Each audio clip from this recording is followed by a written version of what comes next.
fine all this time. I was inside out. Put my heart in your hands till it came back round. Didn't think that you'd fallen so deep. Didn't know that I had it in me. Guess my sanity breaks away too easy. Bring it to a heart, back down. Bring it to a heart, you're whack and it's all your fault. Back down. Bring it to a heart, you're whack and it's all your fault. Back down, back down, back down, back down, back down. That's how it was and that's how it is. Back.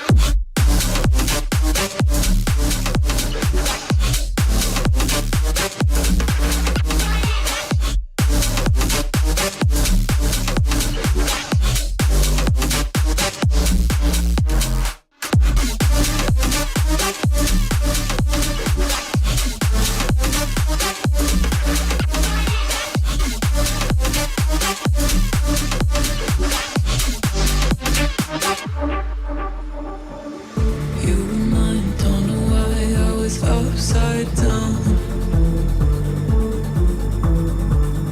had a flame in your eyes, all I saw was doubt.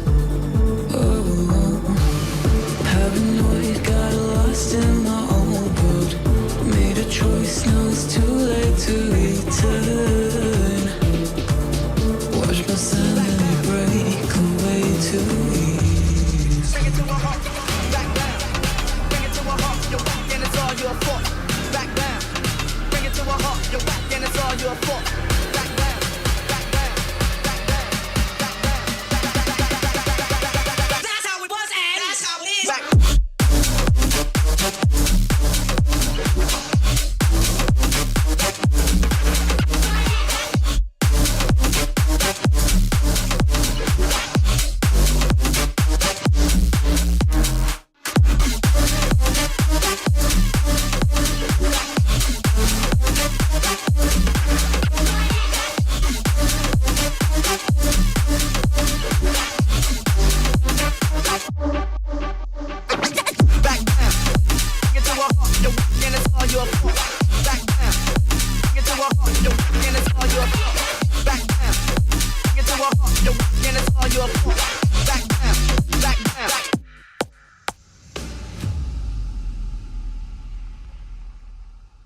Oh, shit.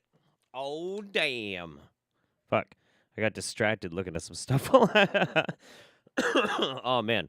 Hi, everybody. Good morning, good morning, good morning. How you doing? Hope you're feeling good. Hope you're feeling well. I am back at it like a crack addict, doing my thing.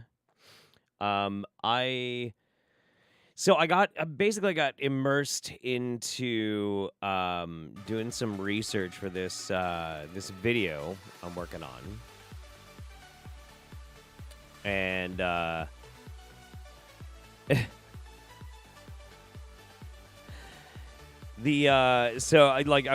was distracted by this, and I was like, man, fuck, I need to write this script, but I also have shit that I have to look into, and all this and all that. And I'm like, you know what, fuck this. I'm just gonna fucking stream. I'm just gonna stream while I'm looking at some of this stuff.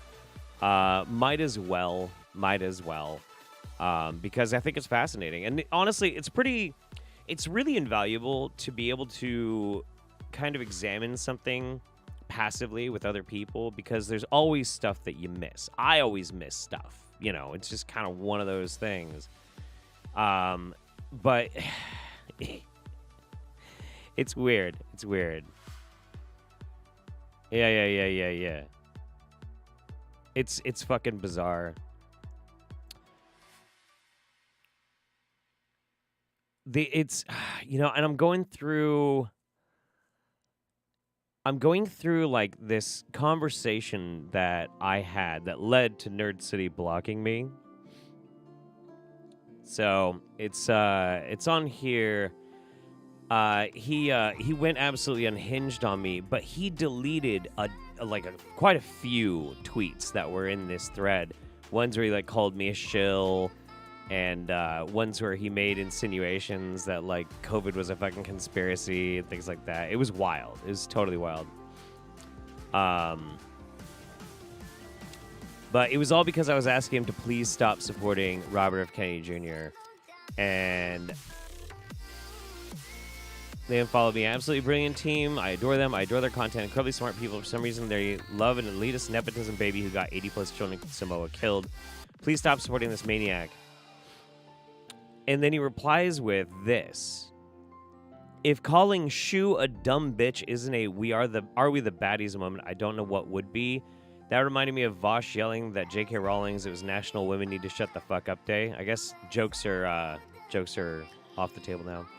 That kind of joke could be base, but it didn't seem self-aware, and when I read the context, it wasn't earned. I unfollowed on that tweet. So he unfollowed because I called Shu a dumb bitch. Whatever. Since you mentioned the RFK takes, that wasn't it, but I saw you asking journalists to keep destroying his rep. They will, and I watched your video calling him a grifter. I don't trust Big Pharma, and I don't agree, but that's okay. I do think your natural skepticism spiraled you 360 into being fully mainstream. Fully mainstream Jeff Holiday. And get that kind of smoke compliance from Adam ruins everything of the press, and most platforms and companies will back you for sure. All those companies and platforms that have my back, yeah. It'll prove to be the safest route. You might even blow up in recommended. Yeah, that's going to happen any day now, guys. Any fucking day now. I'm going to blow up.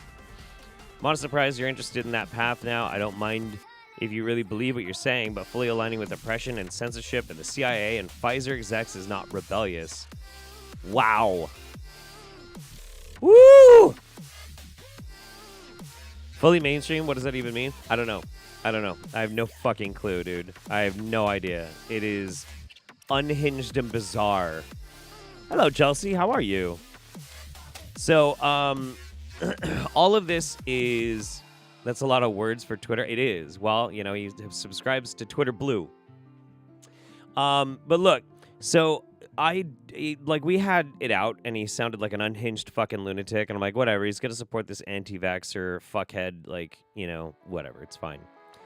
But then he came out with a video for the first time in, like, a year, and he's exposing basically a con artist in the NFT sphere. And I was like, okay, well, that's good. So I started watching it, and I'm like, wow, this video is boring. This is the first boring Nerd City video I've ever seen in my life. Holy shit. And then at the end, it is him shilling his own NFTs and dumping, like, weird conspiracy shit. Like, really weird. Like, Klaus Schwab, Great Reset kind of shit. And I'm just like, dude, okay. I simply cannot. The dude cannot abide. I cannot. So that's what I've been working on. And I'll be putting out a video on. But I think I've kind of got, like, my basic outline figured out. And I'm starting to take notes. And that's kind of what we're doing. I'm going to be listening to a podcast, and we're going to take notes on it. But the 2-3 points that I want to point into this video, because it's not a Nerd City attack video. Fuck that. I don't do that kind of shit. I like to think of things as teachable moments. Point number 1, NFTs are a scam, and they're a fucking cult. This is true. This is 100% true. They're a fucking cult. They're little mini cults. Little mini cults. They're no different from Amway or MLMs, like, at all. There's no fucking substantial difference between the NFT culture and an MLM or Amway, except that there's nothing physical that people get. It is just robbing people. That's it. It just robs people. Point number 2, RFK is an anti-vaxxer and a scam. His political campaign is a scam, and also, he is part of a cult. And then 3, smart people fall for cults. Just reiterate that whole concept that, if you are in a cult, or if you like NFTs and you think you're too smart to fall for a cult, you're wrong. Because it's usually smart people that fall into fucking cults. Miniature cults for unimportant people? Yeah. Well, okay, so you got to understand a couple of things that are really important about how all this works, right? So Almost every single NFT project does the exact same thing. And for reference, Nerd Cities is the Dead Avatar project. That is his project. Hang on, let me find it. Deadavatars.com. Okay, here we go. This is the website. All right. It'll unearth 10,000 unique skulls bound to the blockchain. So there's going to be 10,000 tokens. All right. Season 1, tokens 1 through 5,000 have already minted out and can be viewed on secondary marketplaces. So if you want to go to one of these like online stores, you can buy these dead avatars. All right. Season 2 will be reserved using the minting panel below. So,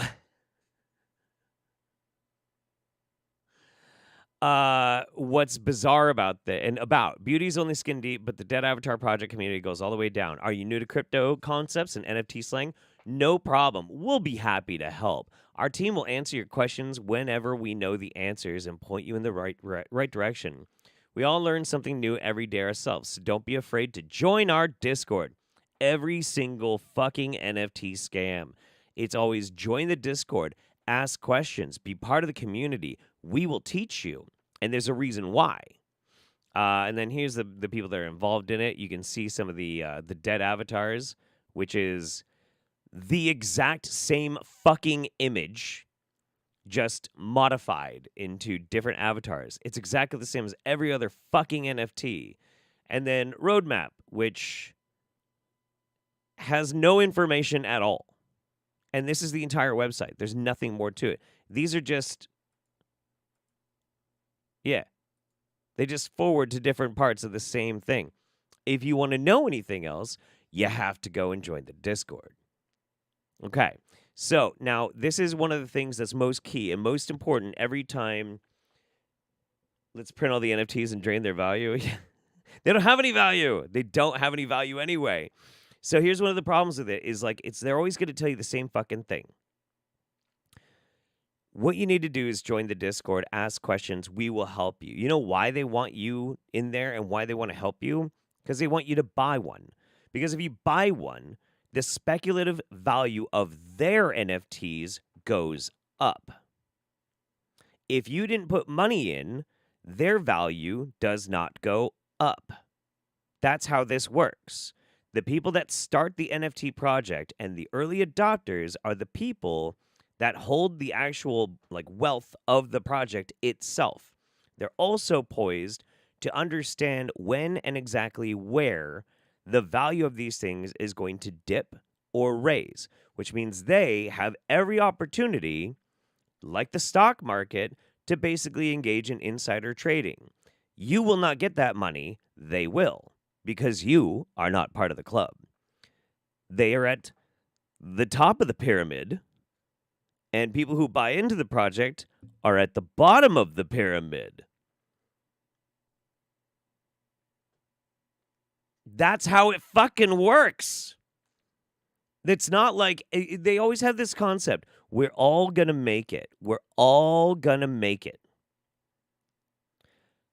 And what that actually means is we're going to make it. Because an NFT project, just like any fucking crypto project, does not generate money.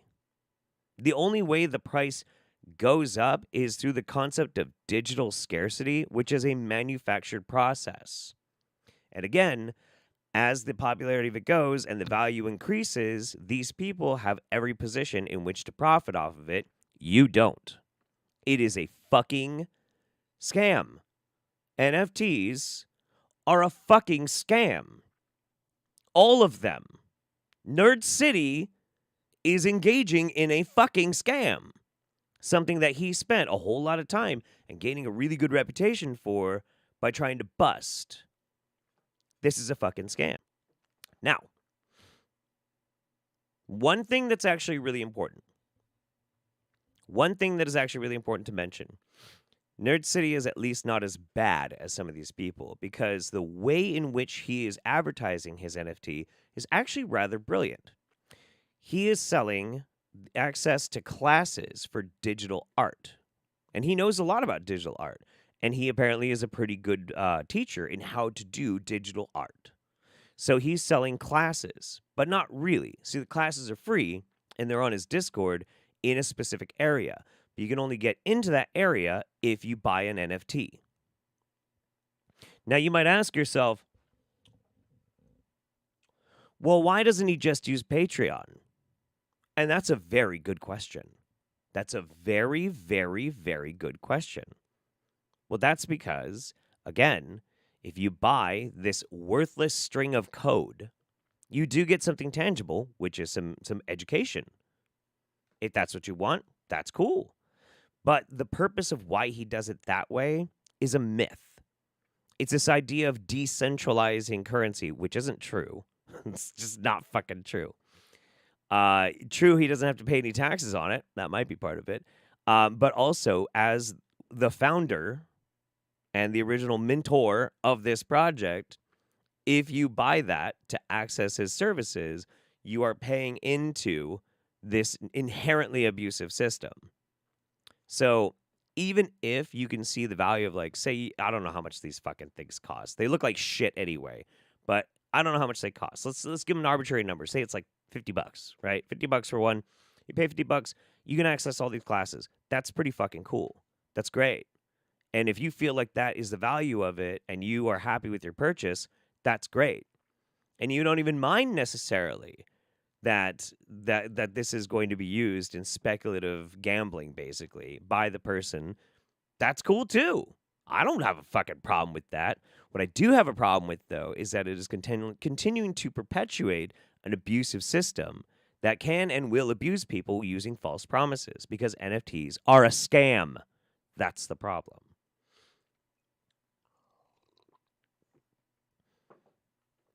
They'll definitely rug pull the bottom earners. Of course they will. I mean, that's, well, even if they don't, the very concept of how this thing works inherently means that they always lose value. Because in order for something to perpetually increase in value, it has to continually be bought into. So once they're done with their first 10,000 skulls, they're going to have to make another 5,000 and then another 5,000. And if the interest in it drops, everybody else's profits drop. That's how that fucking works. Have you seen the torrent file? That's an archive of every NFT JPEG created. I guess. It's really fucking gnarly. Well, okay. Right. So, and here's one of the problems, and Euroburb just touched on this a little bit. So, right, like an NFT, I mean, let me show you an example. You see this picture? Nerd City's NFT profile picture that looks like shit? That is not an NFT. That is a picture.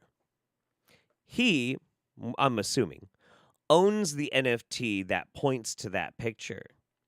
He doesn't own that picture unless he is the copyright holder of it, in which case whoever drew it, maybe it was him, then yeah, he owns it by technicality. But let's say somebody else owns that picture as an NFT.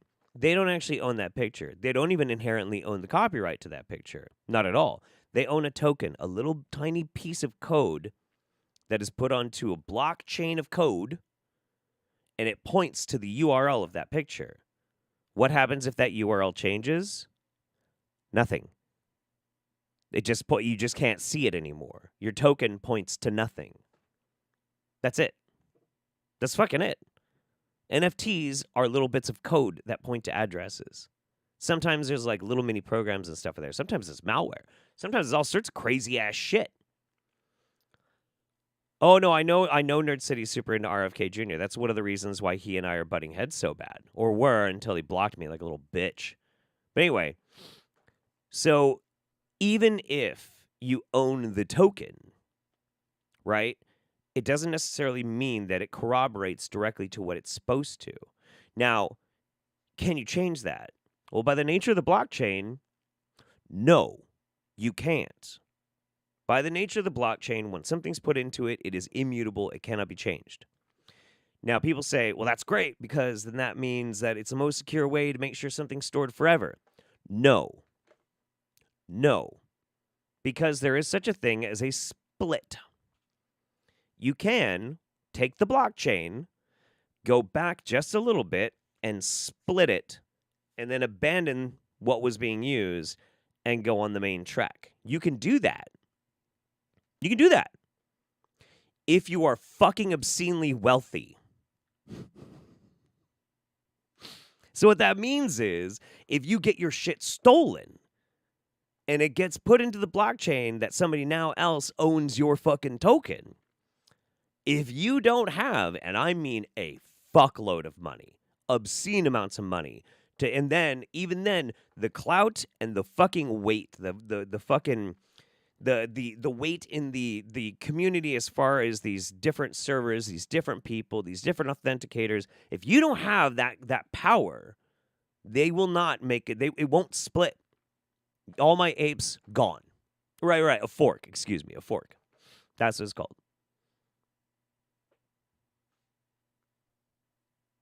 Yeah. Well, and yeah, an NFT. You can be an artist, and you can make a piece of art, and you can mint it as an NFT.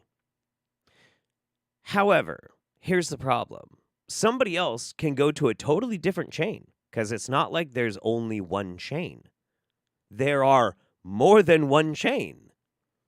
For instance, like when a fork happens, it makes another chain. But there's also completely other independent chains. Somebody can go to a different other chain and take your image and fucking make an NFT out of it. Now who owns the copyright? Now who owns the image? Like, I don't understand how in the fuck anybody can ever think this is a good idea. It's a terrible idea. It's the worst idea. And the fact that Nerd City has been like promoting, like, I care about artists, blah, blah, blah, blah, blah, and this is going to fix the problems with banking and capitalism is horse shit. Horse shit. All of it is, it's inane, and it makes no fucking sense at all. Like, there are deeper explanations to how this happens and why this is fucked up, but I mean, we'd be here all fucking day. The other thing, too, that's really fascinating about it is one of the things he's trying to push is how apparently Ethereum now is carbon neutral. No. Or it's close to carbon neutral. Also, no. No. Every single bit of crypto. Ethereum is better than Bitcoin, sure. But every single crypto is fucking terrible for the environment. It just is. Maybe it's better than money. I don't know. I don't know about the comparative analysis of the new Ethereum since they changed their whole adaptation of how the system works, how that now balances against, the cost of minting money. I don't know. But, yeah. They make this confusing on purpose so it sounds like a smart investment. They do. They absolutely do.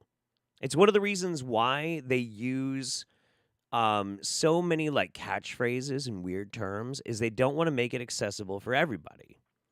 And you have to ask a question. But if you're asking a question like, hey, what does this mean? Somebody's going to be like, well, hey, I'll tell you. I'll tell you right now. So, so here's another one too that actually I should probably put in here.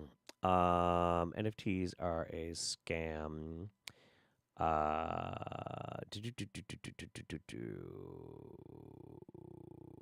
Where do I want to put this? Are a scam?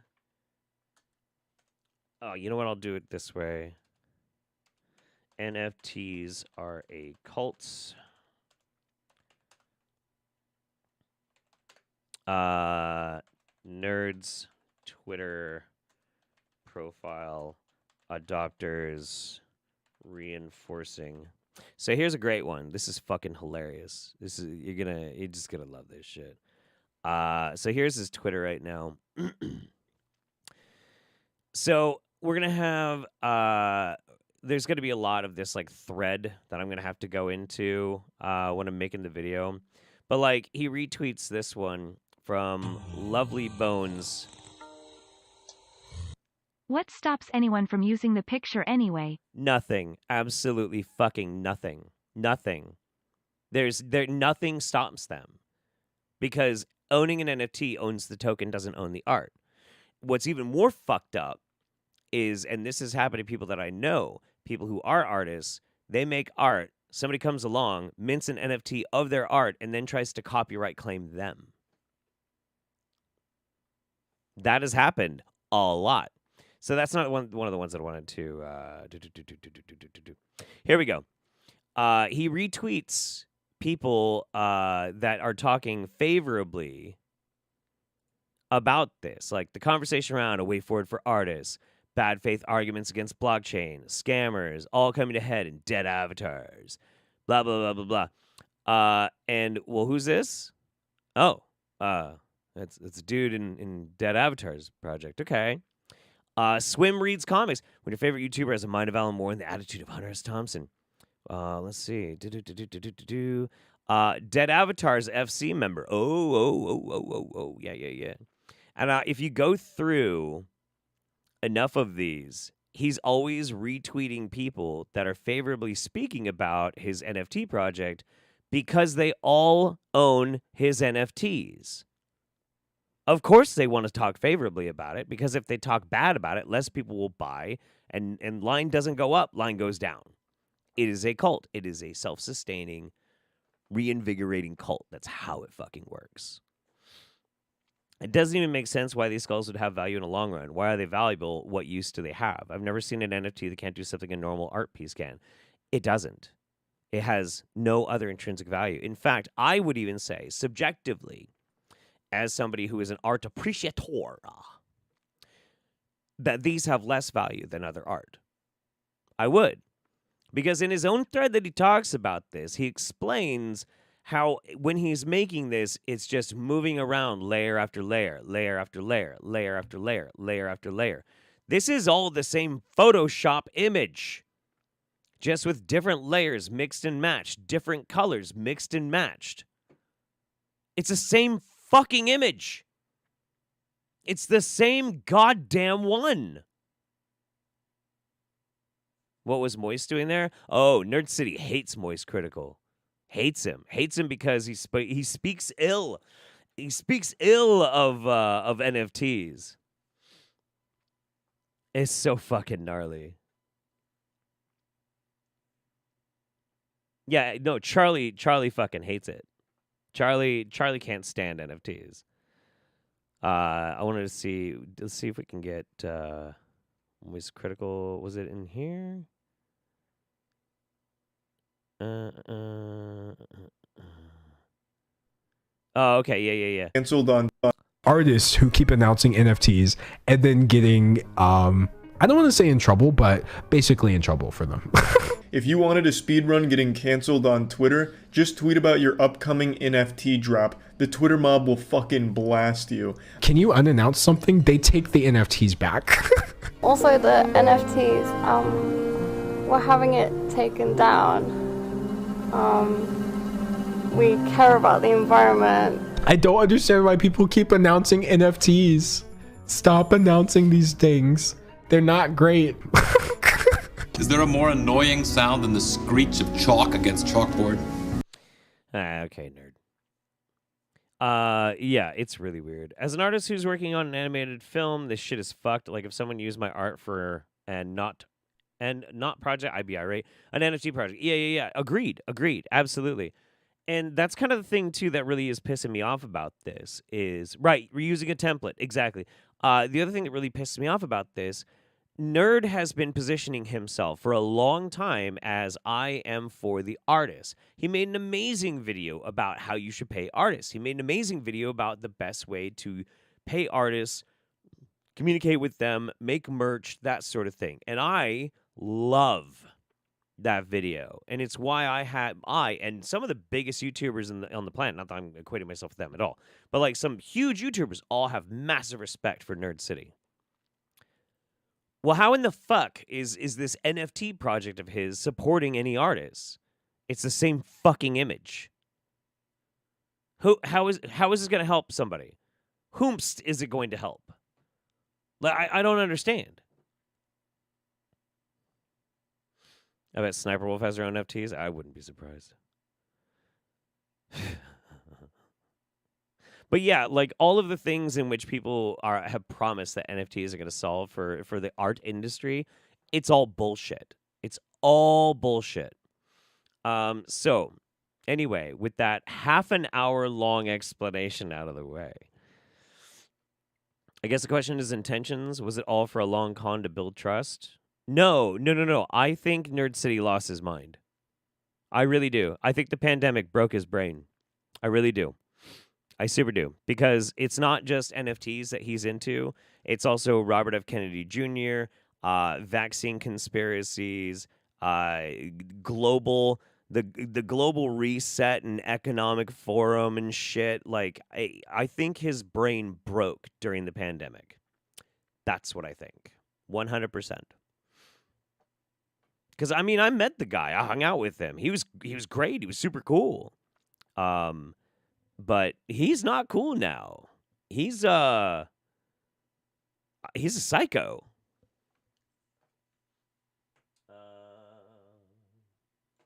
Is there any proof he hasn't paid for the art? Oh, I'm sure like I'm sure if it's not him that's making the art, if it's somebody else or even a team, I'm sure they all have a vested interest and have a monetary stake into this Dead Avatars project. I don't think he's stealing art. Not at all. No.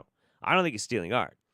But I think the empty promise that he's helping to fix the problems with artists or for artists is bullshit. It's performative, hollow nonsense.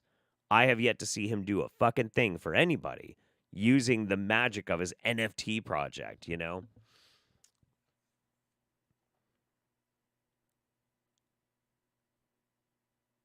Yeah, they need to get people trusting NFTs so keep buying into Ponzi's. That's exactly correct. That's the whole point. That is the entire explicit point of this shit. It's nuts. Speaking of RFK, how do you feel about him torpedoing the Republican re-election? He's not. Here's the problem. If RFK Jr. stays in the race for president, yeah, he'll fuck up Trump's ability to get in. Trump will lose more voters than Biden would. But RFK does have the capacity to siphon a good amount of votes from Democrats. Not as much as he will Republicans, because Republicans like him way more than Democrats do. But there are some pretty stupid fucking Democrats out there who will vote for him, and swing voters. And what happens if it gets right up to the wire and then he drops out? Where do those votes go? After he's had enough time to prime them with his rhetoric, where do you think those votes are going to go? So I don't think we can just easily throw this off as it just being a win. You know, it's way more complicated. NFTs are just fancy word clip art to me. Like, why would I pay for that? Yeah, but you don't even get the art. Like, you don't even own the art. It's so fucking bananas. All right, anyway, so what I've been listening to is this is a podcast called To Be Honest. Usually it's Pyrocynical, Colossal, and Dolan Dark. And Nerd City's been gone from it for a while, but he just comes into this. I've been listening to it for about 15 minutes or so, and they're going to be getting further into this video that Nerd made. Now, in the video that Nerd made, I'll show you where it is.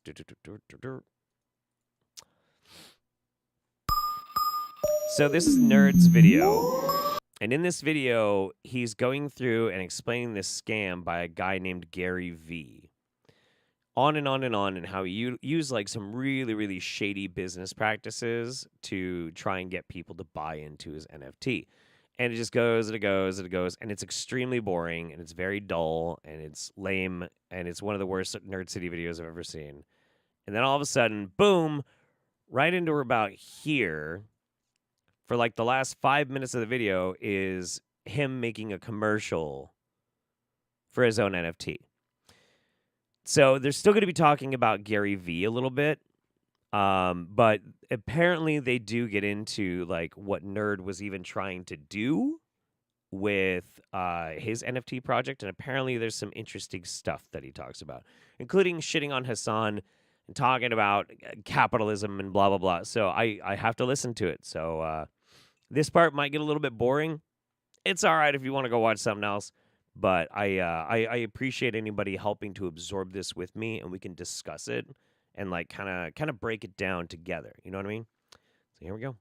He pings at everyone on the this is what set me off, actually. I think this is where I was like, fuck this guy. Okay. So he doesn't just let the market do what it does. If you've set the floor, like let's say it was the cheapest one was 11 ETH, so it was $33,000. And you're like, all right, this is 10x what I paid. I gotta get out of this. I need to, take some profits. I gotta pay bills, whatever. If you set an ask price, so you're not selling into a bid, you're just saying, all right, look, if someone will give me this, I'll take it. And you put one of those up. Gary was pinging everyone and then linking to it and saying, this person is fucking up. So he was humiliating them in front of all of their V friends. That's pretty fucked up. What that basically means is this guy was, because these are incredibly expensive NFTs that this dude was doing. And if he saw that somebody was wanting to sell one of his tokens, he would just shame them, which, is fucked up. Scammy as shit, dude. Yeah. I hated the video about Gary Vee. Like, he's shitting on a shitty NFT project, then boom, NFT Ponzi. Yeah. Yeah, Griffin, I did see that. I think I replied to you as well. Anyway, there we go. Yes, that's so vindictive. I mean, it's just such an insidious trap he's forced them into. And when they're trying to get out of the trap that he set for them, he's mocking them. Yeah. Almost, or encouraging others to mock and bully and harass these people trying to get out of the trap. Dungeon Alchemist is an AI. God damn it. I thought I fixed my ad blocker. I guess not. Whatever. I cannot believe it's happening again. Floor, you're fucking up. Specials, you're fucking up so heavy, makes me vomit. I mean, I guess that leads on to my next question. Obviously, most people, myself included, would feel sorry for someone who didn't have a lot of money and then got scammed by someone like Gary Vee or scammed by another scammer. But should we feel sorry for someone that was just simply an idiot? Obviously shouldn't have bought into this scam. Should we feel sorry for someone that stupid? I would say yes, because we run into that same problem when we're talking about like young audiences that watch content where they don't know whether it's real or not. Are some of these kids probably dumb? Yes. I feel like age is different. Maturity is different to stupidity. Yeah. I know, but just because someone turns 18 doesn't mean I want to see them like exploited. So I still feel bad. I don't think that someone deserves, like, just because they fell for a scam that they deserve to be scammed, because it happens to old people. It happens to the oldest people. I thought a lot of the people being scammed by Gary Vee were like almost middle-aged people, or like not like early 20s or teens. Were they not more older people? Yeah, I would be surprised if the majority ended up being 60 plus. Old age pensioners. Well, just think about who needs to hear a message that goes, if anybody ever did it, then you can too. Mm. You're gonna attract people that, like, maybe they struggle with depression. Maybe they're having trouble. They want to be successful. They want to take care of their family, but they just don't have it in them. And so they need someone to kind of work them up into like a sort of like emotional amphetamine high of manically being like, I can do this, rah! And so like that's the type of person. It's someone who doesn't have that drive in them and that needs to be sort of topped up and have someone hit the gas. So those tend to not be successful people, I think. I think I agree with you purely based on the fact it's such an easy out. There are so many different ways that people try and market their NFTs and their MLMs and whatever, we see this all the time in different types of scams and cults and that sort of thing. It can be a wellness. Do you have any chronic pain? Do you feel like you have too many toxins? Then it's getting into that. Do you want to be able to make some extra time while you're taking care of the kids? There are plenty of that, what's the difference between that and we're buying into a revolutionary new monetary system that's going to save internet art? Like, I'm sorry. Like, if you're just going to talk shit about one person's method, maybe do some self-examination. It's weird. This goes back to Jeff's cult point. Those most susceptible to cult recruitment are those with unmet social or emotional needs. Correct. out for a scammer like Gary Vee to just say, it's your own fault because you're stupid. I mean, I feel like that's such an easy out for the scammer, isn't it? It's definitely some of their fault, but I would say most of the fault lies with the person who was scamming. Now, on that topic, one of the biggest critics of crypto and But Jeff, my bored ape is worth a fortune. Oh wait, nope. Nope. All your apes gone, my dude, gone. Keep on clubbing baby seals because somebody has to. All right, thank you very much. NFTs was Hasan Piker. He's one of these people. He's put out several videos that his clip channel has titled "All Cryptos Are a Scam." I hate all cryptocurrency. I hate NFTs. He's got a lot in the algorithm on this topic. So in this video, he sounds very empathetic and he goes, guys, I don't want you to lose your money. I really don't want you to lose your money. And I watched that and I'm like, all right, this is a guy who really thinks his audience is going to lose money. And they probably would have if they bought at the peak. It's like, this is a fair take. And then I watched more content by him and he's really enjoying when people lose money. And he completely changed his tune. The mask slipped and he's like, I love this. He's like, this is fucking awesome, bro. I love seeing these people lose money. It's like, wait a minute. So that brings me to what was so frustrating about trying to work on this content and listening to the criticism of it. Okay, I will say, if Gary Vee lost money, I would have some schadenfreude about that. Anybody who was was in on the in and was going into this for the purposes, but then you have to understand, you have to know what people's motivations are, blah, blah, blah. But the truth is, Gary Vee is never going to go broke. The system isn't designed that way. So, yeah, I kind of agree that it's shitty to be like, yeah, haha, these people lost their money, unless you can prove that they're like a shitty person, I don't know. But the best way to deal with that situation is to not buy in the first place. That's it. That's all you got to do. Just don't buy in. Is you've got people who they've decided for whatever reason that tokenized art and NFTs is the other team. This is something bad and I don't want this to happen. And so the end justifies the means. If the end is that no one does this, I want to see everyone lose their money and I can't get there. I don't think that's necessary. I don't think Hasan has the capacity to consider something that deeply. And I don't think you really care either, to be honest. I don't want the scams to happen, period. And I don't want it to end because there were scams and everybody got scammed. The end does not justify the means for me in that way. It's like socialism and Marxism and communism is the shared ideology between the people who I would say did a bulk of the explanation of why crypto and NFTs are bad. Whether it's whoa, hang on. I need that time code.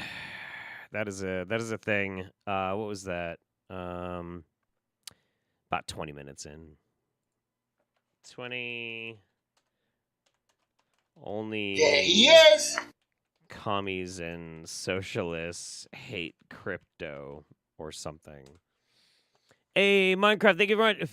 53 fucking months. Holy shit. 53 fucking months, my guy. All right, take care, Voiceless Noises. Good to see you. Yeah. Dan Olson and the line goes up. He's admittedly influenced by Marxism and Karl Marx. Hasan Piker is like the worst example. Oh, yeah. That's another one. He hates Dan Olson. I got to make a mention of that, too. He fucking hates Dan Olson.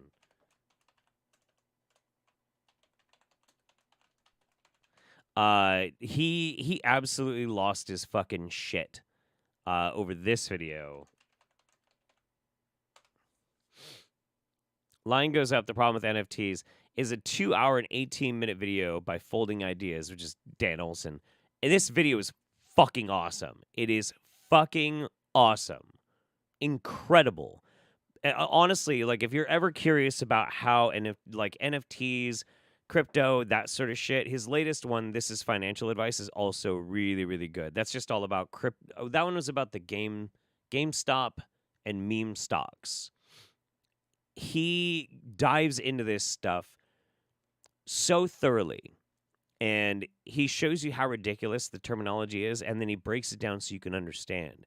Now, the thing is, Nerd City fucking hates Dan Olson because, and this is a paraphrase, but he only focuses on the bad. And he never focuses on the potentials and the good. The problem is that when Nerd says that, he doesn't then explain what the good is. He doesn't.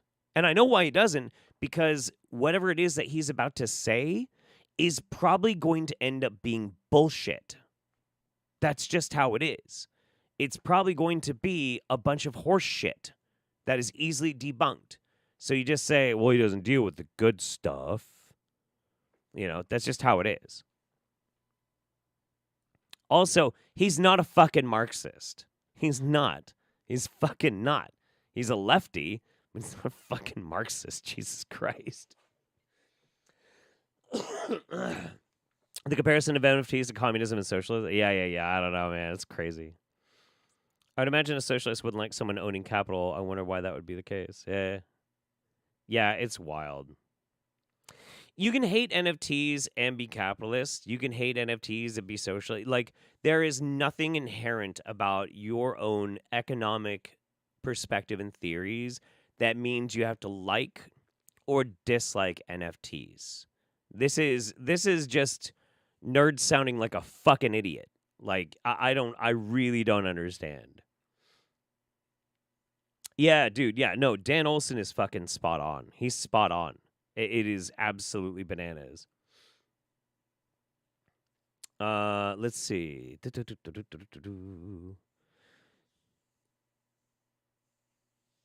Yeah. It's fucking weird. There are uses for NFTs, but they were an easy scam to pull.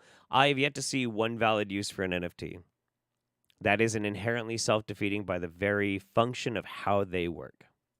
Yet. If somebody can point one at me, I'm happy to listen. But every single pro I've ever seen has been shown to be not real. Because by the very nature of the system, it doesn't work. Because I think it's pretty well documented. I mean, there's a lot of evidence out there that he's a total hypocrite. He's probably got like $1 million invested in crypto. I can't stand that guy. Yeah, he's such a fucking fraud. I remember on a previous podcast, and because there were scams and everybody got scammed. Like, the end does not justify the means for me in that way. It's like socialism and Marxism and communism is the shared ideology between the people who I would say did a bulk of the explanation of why crypto and NFTs are bad. Whether it's Dan Olson and the line goes up, he's admittedly influenced by Marxism and Karl Marx. Hasan Piker is like the worst example because I think it's pretty well documented. Oh, okay. I thought they were all going to start talking about Dan Olson, but instead they're like, they don't like Hasan, which is fine. I don't care. I don't really give a shit about Hasan either way.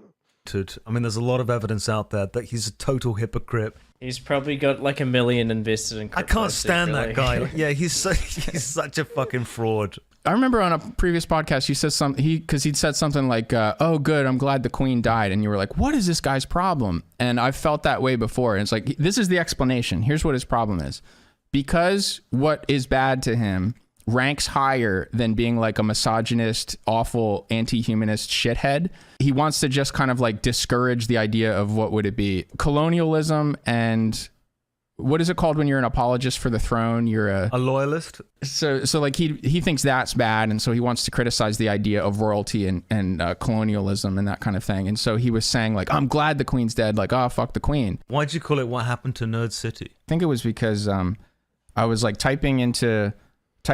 let's see. I've only ever seen one positive use. The Numa guy registered the original video as an NFT to pay for some medical bills. True.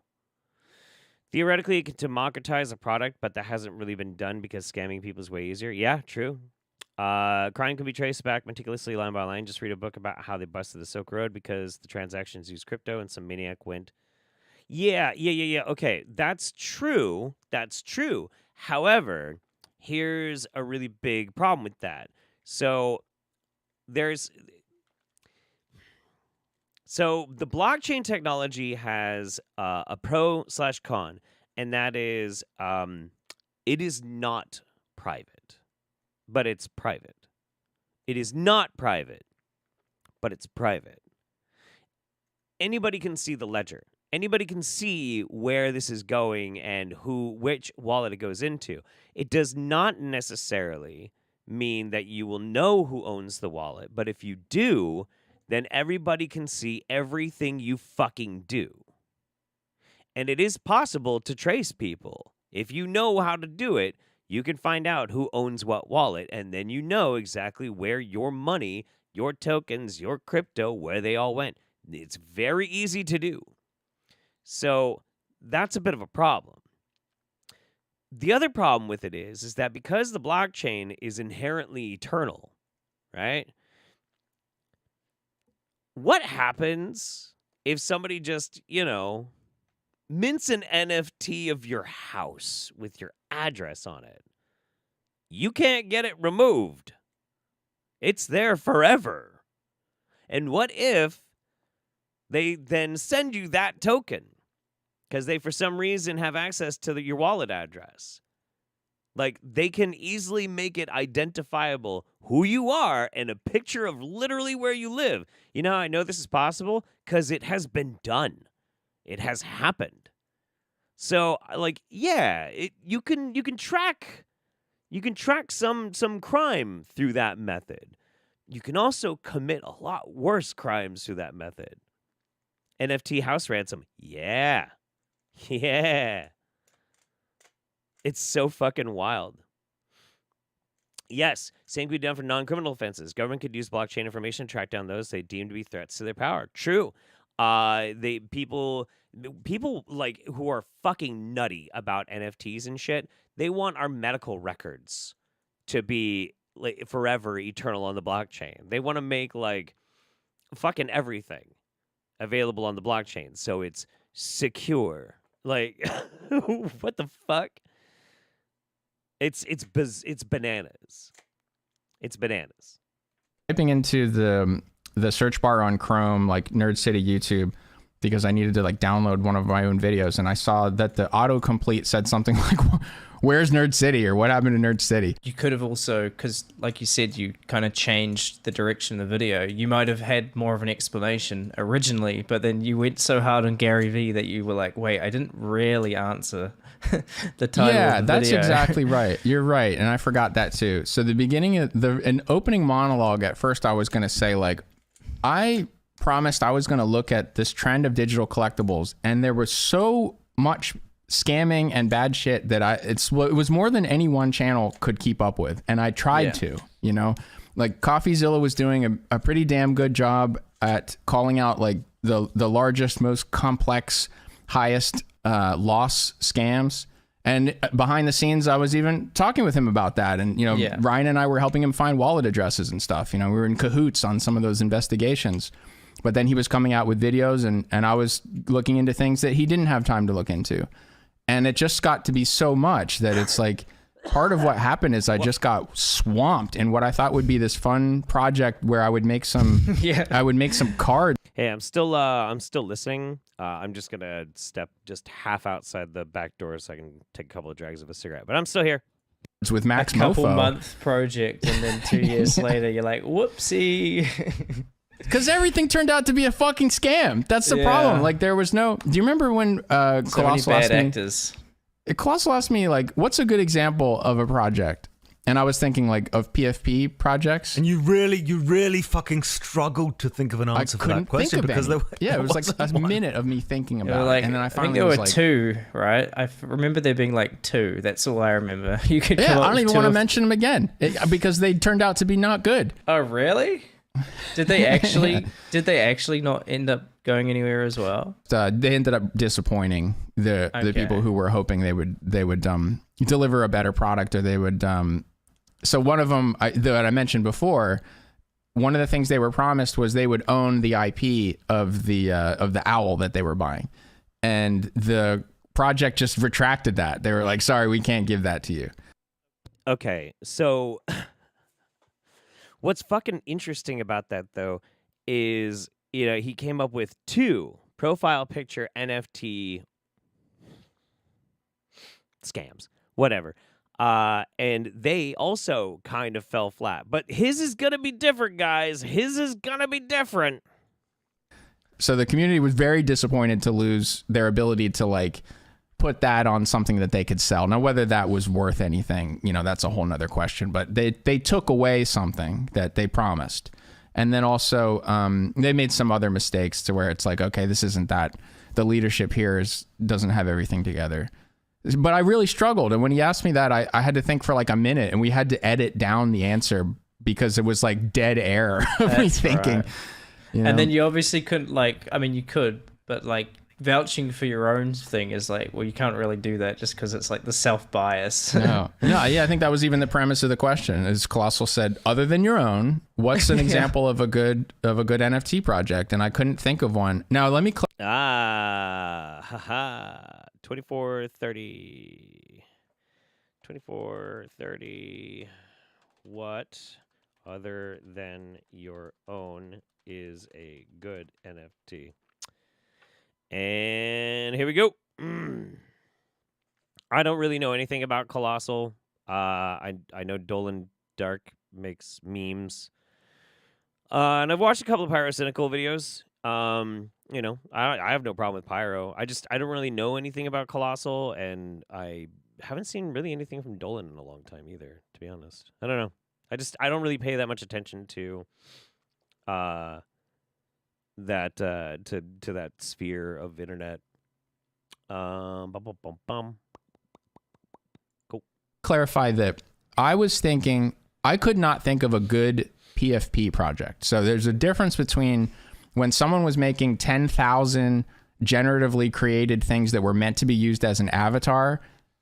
None of those ended up being a very good idea. And I never thought that they would be. I hoped that some of them would be, but I like none of them. But that's what he's doing. What?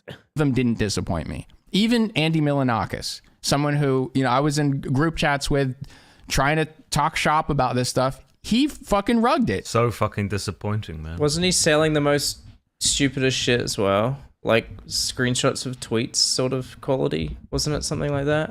His stuff? I've seen him coping a little bit. I don't think it was a direct scam.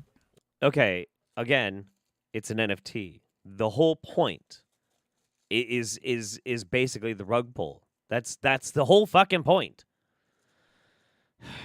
Was it? Was it a direct scam? The one that I'm referring to was they were basically like pixelated goats. That's it.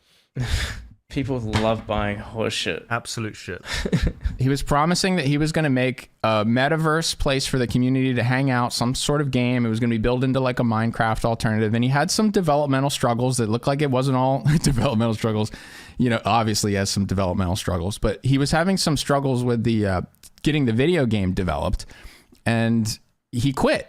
And then everyone's like, hey, what's going on, Andy? Like, what's the progress on this? And then he was like, sorry, I'm just going to move on. You got to move on.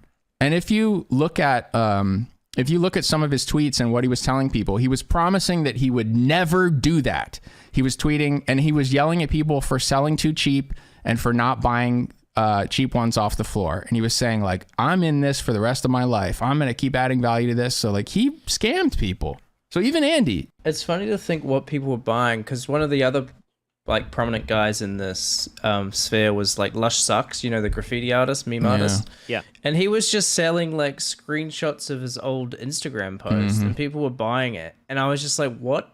I was just at the time, I was like, what use is this going to have ever? Like as an art piece or as anything? Yeah, I bought one too. I bought two of them. I assume those. Yeah, I'm guessing because I think. Why did you buy them? Why? I am more and more invest in Holiday Coin. That's right. Holiday Coin is on the rise, my dudes. Why would the nerd fucking buy that? I'm starting to more and more believe that the whole reason why Nerd City is making an NFT scam is because he lost all of his money on NFTs.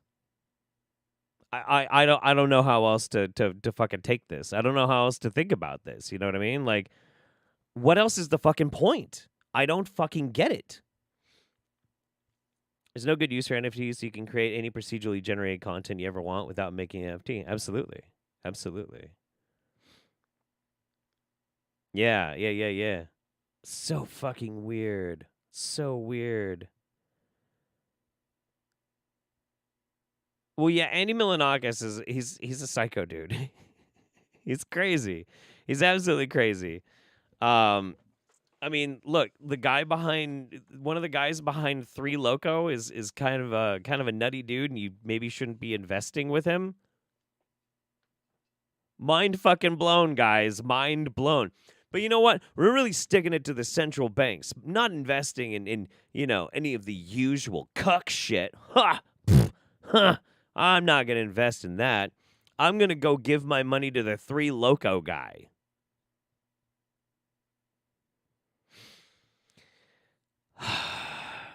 Even my image was in one of them. Lush which was like DM'd, kind of appealing. He had ones of Max, of PewDiePie, people we know, friends of ours, and we like him as an artist. We've retweeted him. We've featured him in our content because Lushsucks is pretty awesome. I'd argue that's another problem with NFT and crypto is if it fails, no matter how much you worked on it, the end result is no different from someone trying a rug pull. Exactly, because it's the same goddamn thing as an MLM. Except it's investing MLM. And the people who have the bulk of it and are in control of it are using it as a speculative betting pool, basically. And no matter what, they're going to come out on top. They're going to make more money than you will. They always will. That's just how it works. He's a meme. He embraced meme culture and did good stuff. That's not a scam, though. I mean, he wasn't promising, marvelous things to happen if you purchased a picture. Yeah, no, but more just like why people were spending thousands of dollars on a screenshot of an Instagram post. When you lay it out like that, it's like, what the fuck were people doing? I assume, like, all his pictures now are worth far less than what people originally purchased them for. I'm guessing. Yeah. Yes. Yeah, they're cheaper than what I paid. Yeah, see? I am convinced he lost all his money on fucking NFTs. That's why he's scamming people. What the fuck, dude? Yeah. So if some people are feeling scammed by that, then I don't think they should be. I feel like those people are suckers. If you bought genuinely hoping to... He's just calling Nerd City a sucker! Oh my god. I gotta write this one down too. Hang on. 27... Lushsucks, NFT discussion, colossal. I don't know how the fuck you spell colossal. Basically calls nerd a sucker. Brilliant. Fucking brilliant. God damn, dude. Make money off this purchase. I don't feel sorry for you. You're just a sucker. You weren't scammed. I don't feel scammed by buying it and that I couldn't sell it for more. Like I wanted to own the painting of Dr. Disrespect that he did, and he DM'd me before we minted and was like, "Hey, I got the mint live or whatever." And I was like, "Okay," So I bought it because a friend was asking me to support him. But you don't own the painting. You own a piece of code that points towards a digital painting. You don't own the painting. What? Unless he got like a legal document from Lushsucks saying you are the copyright holder of that. Unless you got that, no. What? What the fuck? Why not? Honestly, like, I don't know how much he paid to mint this fucking thing, but I'm assuming it was a lot. Why not instead purchase, for instance, I don't know, either the outright rights to it, licensing or something, and utilize it for, I don't know, merch or something. Do something with it. This, I own it. I've collected it, is so fucking stupid. Holy shit. This is nonstop copium. This is incredible. I don't regret it, but what is a shame is once he secured the bag, like he vanished. Like where the fuck is he? He's not in our group chats anymore. He's not talking. Kind of like he was leeching a little bit. I can't tell. I don't know him well enough to know what's going on. He was doing an I'm Alex. I could only speculate. I don't know. Everyone in the sphere obviously realized how much money was to be made, right? To be fair, I think that he had some drama behind the scenes because one of the last messages he made to a group chat was something about how like one of his exes was going to ruin his life or get him killed or something. And I don't know what that meant. He attracted a lot of people who would claim he was like far right sort of guy. So he actually had people, if they spotted him doing graffiti, they would come up and start altercations with him. I remember him saying that like once or twice people had come up and tried to start fights. Whether or not it was just like the local meth head or if it was like an actual person that was targeting him, I think it was like 50-50. That's right. He did get in fights related to spraying stuff. Like he I think he was attacked a few times. Yeah. He got attacked for like painting over somebody's shit. He got attacked I think because he drew like a woman in a hijab. Wasn't that one of the controversies? Okay. Yeah, I mean, to be fair, the first time he ever drew something of me, it was when it was on the Israeli-Palestinian border wall. So, like... How do you depict you? What was that? It was just my profile picture, and it had one of my tweets, which was like, will this wall stand up to my TNT and flint and steel? Like a Minecraft reference. And it was just like, you know, like... You can see why he attracted. Were you next to Pickle Rick on the... Maybe. I just know it was basically just a picture of... I could find it somewhere, actually. But I remember catching a little shit for that, too, just because I posted it. Well, on that topic, I mean, a lot of these scammers, like Gary Vee, have they been attacked publicly? Because obviously they've cost people their life savings in some cases. So this is one of the ones that Nerd City owns. It's just a spray paint art of Dr. Disrespect done by Lushsucks. But like, I'm gonna save that one. I don't care. Fuck Dr. Disrespect. Fucking psycho dude. He's ruined people's lives. Gary is not considered... Here's the crazy thing. His community isn't that mad at him. Is that for the question that I asked earlier? The reason that I asked earlier is that they're financially invested, so they have to support him or they lose? I think there's still a couple things on the horizon that they're looking forward to. One of them is that he made a promise that every single one of these doodles was going to function as a ticket to the convention that he was throwing. Now, the first two conventions were where he basically could rent the cheapest stadium. It was like Minnesota and Ohio or something. And then this last one, he promised 3 tickets were built into each one of these doodles. And this next one coming up is in LA. So I think a lot of people are excited, like, okay, well, at least this is a city where something's going on, where I know there's some famous people. Wait, this is going to be a better one. Is he still doing these? Oh, yeah. Oh, absolutely. Is he on version 2 or version 3 now of these doodles? So it started off with 10,000. When these things were worth 30, 40,000 a piece, he had only 10,000 of them. And he could have stopped there, but he wanted more money. Because what he's trying to do is make $1 billion. Okay, you cannot stop there because they don't increase in value if you just suddenly end. The thing is, and that's what a lot of people don't understand about NFTs. This is actually pretty important, is... so there's this idea of digital scarcity. Sure, that there's only so many. So if you want one, well, you better get it because there's not an infinite supply, which is amazing because the internet in and of itself is a post-scarcity world. Like scarcity, especially when it comes to like art, or art or collectibles or whatever, was something that drove the price of things like baseball cards or action figures or whatever. That drove the value of them up. Comic books, as time goes on, comic books fall apart and shit. So if you have like a rare comic book, it's worth a lot of fucking money.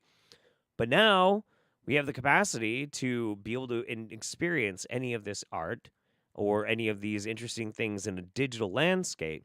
So a digital landscape is not scarcity. It's post-scarcity.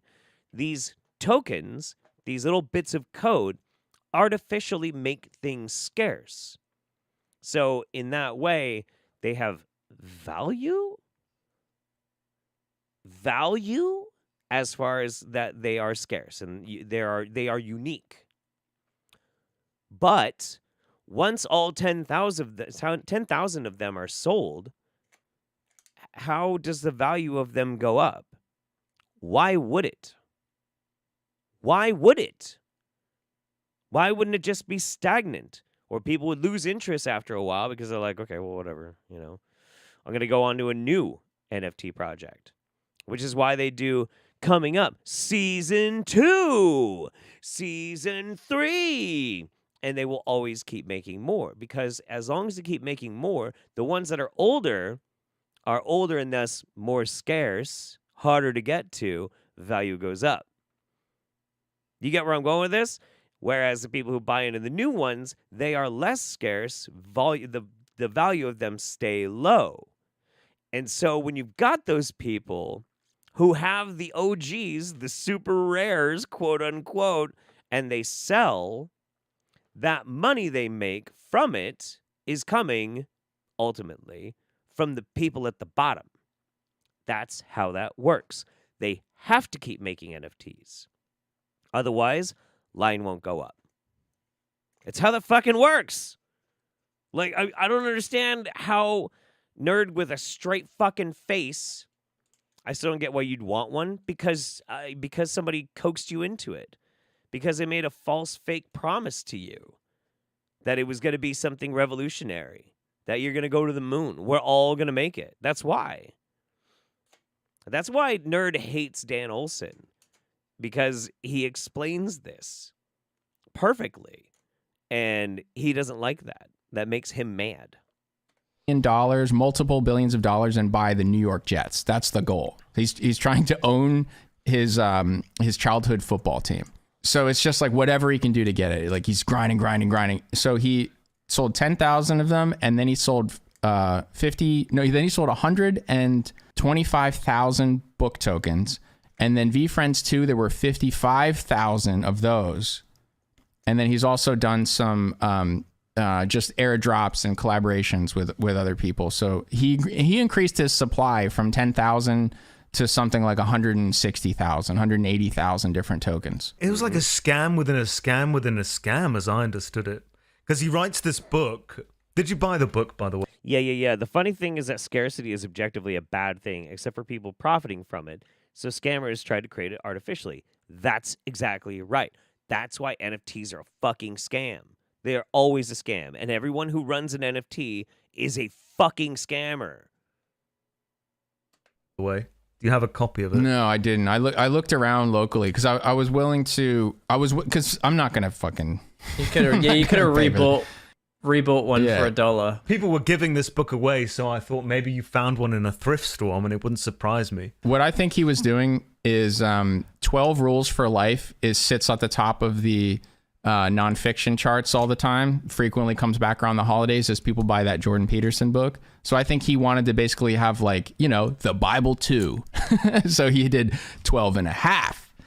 There's 12 rules for life. And it's always just the most basic, mind-numbingly obvious gratitude, self-awareness. Like shit you should just know if you have a working brain. All of it insulates him from criticism as well. Because if you've told your audience that you should always be you should get rid of negativity, you shouldn't criticize anybody, you should always just be positive looking forward, then when someone comes around who's says the emperor has no clothes and 32 nerd explains, adding numbers to Gary Vee, digital artificial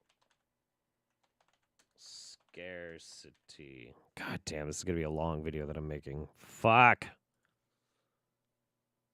and these are some of the worst drawings I've ever seen. Why are you paying so much for them? You've trained an entire community to be basically immune to that. They've all been trained that if I want to please Gary, then I will not agree with this negativity, and I'm going to treat that with empathy and positivity and be like, oh, I'm sorry you don't like the art, man. Oh, that's a shame. No, we really like it. You know, like you've created a cult, basically, that can't question you. He writes a book, and in order to sell more copies of this book, anyone who buys this book will potentially get like a code. So then he's asking them to send the books back to him?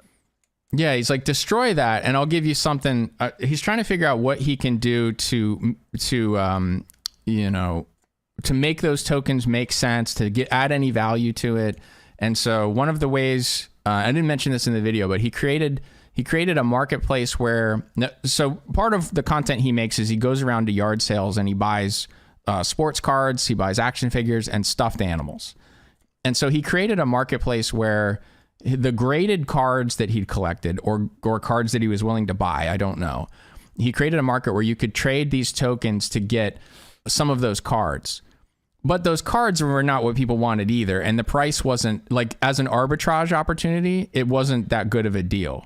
You know, you could like trade the token back and get a card that was worth almost exactly the same, but now you have a card. You could trade, so you like, let's say you trade a $300 token for, and now it's not worth that much, but let's say you traded a token that at the time was $300 worth of books, and then you trade that token and you get a Charles Barkley rookie card that's graded and that, if you're lucky, someone will buy for $300 on eBay. So now at least you've got something that's worth kind of close to what the books are, but it's something that you got to get lucky that someone will buy it. You know, it's like trading card market. People are going to want to buy a Charles Barkley rookie card in 5 years.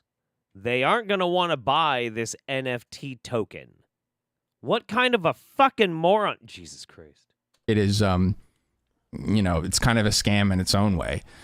So there was a point where you could get something, but that's only if you burn it that way. And then if you do that, you don't get the chance to mint a VFriends 2. So then he put something else on the horizon. Okay, now I'm going to go officially VFriends again. And we're going to make more of these. Now there's 55,000 of them, which is more than 5 times, or it's 5 times what I made the first time. But these are going to be such a great idea to get, guys. So, and I'm also going to make absolute monsters. Like, there's going to be some super cool characters. I'm talking astronauts, Black Cat, like the coolest characters I've ever made. And the only way you can get them is if you burn. And then he gives this super confusing announcement where it's like a certain amount of, a combination of, I'm going to need you to burn a bunch of them. And then you get a chance to mint. And then if you mint, you can get these exclusive characters. So he's going to pay you in a chance to buy more of his currency if you spend his currency on it. It's a fucking sandwich of scams, like layered scams on top of each other. Never ending. The value he was creating in the future of a token he was making up is what he was basically taking your investments on. Like he was borrowing using the value of something that he'd inflated himself. So at the end of the day, it's like these are all currency that you've made up. That's a nothing about, and so this is what Nerd is describing here is insane. Absolutely insane. So there was this guy, he's a scammer. He convinced people to literally buy physical copies of his own book for the slim chance to be able to mint a piece of code. That's it. Easily stolen, easily messed around, easily pointing to the wrong goddamn URL, just a stupid little piece of code. And then he makes even more of a big, complicated fucking issue to maybe be able to kind of, if you're lucky, do it again, right? So all of this is, it's basically like scammy gambling. It's insane. The problem is with NFTs, there is nothing that can prevent this from happening. There's no regulatory body. There's no one you can go to talk to and be like, hey, I got scammed. You can't sue people for this. You can't. And this is what happens when you decide that you're just going to subvert the economic system. Like, what did you expect was going to fucking happen? Like, there is absolutely no protections in place to prevent you from getting abused. It is the perfect breeding ground for scam artists and confidence men. Convoluted explanation, but yeah, it is related to the flywheel scam of creating value out of thin air using your own things. So there's this one part, and I'm paraphrasing it a bit, but there's this one part where Gary Vee says, what you should do at least once a day for 5 minutes is sit down with your family and make believe one of them was just shot in the face. That is what makes me happy, and if you do that, you will be happy too. What the fuck did he mean by that? Because that is some of like the worst advice I have ever heard in my life. It is psychopathic. You remember when you would say with in editing, like you have hummingbird vision and you spot dropped frames and things like that? Yeah. When I watch that clip, I see expressions pass across his face. You'd call them micro reactions. Some people don't believe in that. I believe in it. I see them. What's passing across his face when he says that, particularly when he goes shot in the face, he pulls an incredibly savage, hostile face. Like he is picturing violence. And it's very abnormal. This is not something, it's an anomalous emotion for him to be feeling as he thinks about something that is a supposedly inspiring gratitude. Like, what would be the non-psychopathic way to say that? It would be like, the way that I stay grateful for the things that I have is once a day, I meditate on what I have and I'm thankful for it. And I just think about what it would be like if I lost it. Now, that's a totally human way to say that. And he goes for the most graphic, visceral way possible to imagine losing it. Yeah. Imagine, like, you're having a nice family dinner, and all of a sudden, you have to imagine that your mother just got shot in the face. Yeah. And you have to sit there in perfect silence for, like, the next 5 minutes, you know, staring through the hole in the back of your mother's head. And everyone is just carrying on eating like nothing has happened, but you're sat there in total silence picturing this. Yeah, sorry guys. Yeah, I can come to dinner, but I haven't finished up my sales technique yet. What I normally do is I imagine you guys all getting axe murdered, so I need to think about that for a bit. I'll come do that in the same room with you guys. Just give me 5 minutes. I mean, it's fine to point out that Gary Vee sounds like a fucking crazy person when he says that kind of shit. But I mean, it's also easy to understand what he was saying. Like, I stay humble and focused on what really matters to me because I imagine the things that are most important to me being taken away. Yeah, I said it like a fucking psychopath, you know, but whatever. It's weird. What's up, Josh? Good to see you. So I have to imagine that my mother's head has been blown off. Breaks down like the blood splatter pattern that's everywhere, gives you a real visceral image of it. Madness.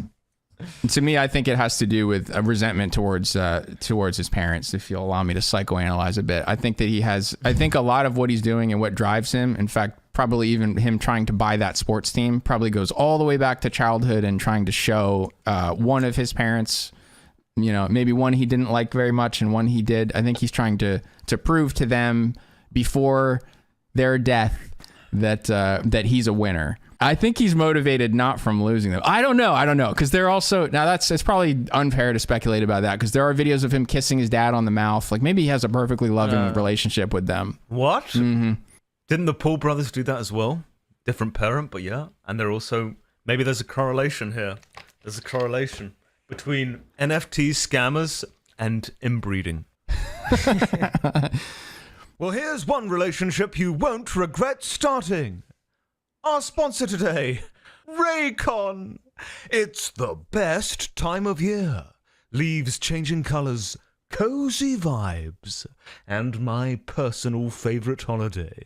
Raycon's Well, then let me ask you this. Does Halloween racked up 78,000 five-star reviews, and this so well with them, I didn't even hear you ask me. Right. I'm using them instead of my old headphones because these don't actually fall out my ear when I go to the gym, so when I go on the treadmill, so that's what I've been using them for. You do not want to miss out on Raycon's anniversary sale. What are you going to do? Wait another year? .com/T your world. This whole week, I've been using ExpressVPN to binge the 3 months of ExpressVPN for way to play daily fantasy sports. Just football, he noticed they had fantasy cricket, tennis, /TBH, and use code TBH for a first deposit match up to $100. Prize Picks, daily fantasy sports, made easy. You should get disability pay for that. When you do something like that, you're like, you can't. Yeah. That is a lot of ads. Yeah, 3 sponsors in a row. I mean, like, I don't really have a problem with people doing sponsorships and shit, especially on, like, podcasts and stuff. I mean, get your bag, man. Get your bag. It's just, I've never taken a sponsorship because I find them abrasive and obnoxious, and unless it was something that I personally will use, I'm not gonna fucking do it. There was one you're like, okay, you know who does ads perfectly? Internet comment etiquette with Eric. He does the single best fucking ad reads. He's incredible. If there was a product that I actually liked and I was willing to put the effort in like he does, I would be okay with putting them in. But anything short of that, no fucking way. No fucking way. Can't work for a week. I'd never seen ad reads that got such a positive response. You know, like you literally gave them hundreds of examples of people being like, these are the greatest ad reads on you. That never happens on podcasts. Never, ever, ever in the history of podcasts did that happen. I mean, they keep coming back for more, so I must be doing something right. As far as podcasts, Some More News does incredible ad reads as well. And I'd say, pretty much just them, and their ad reads are better than that.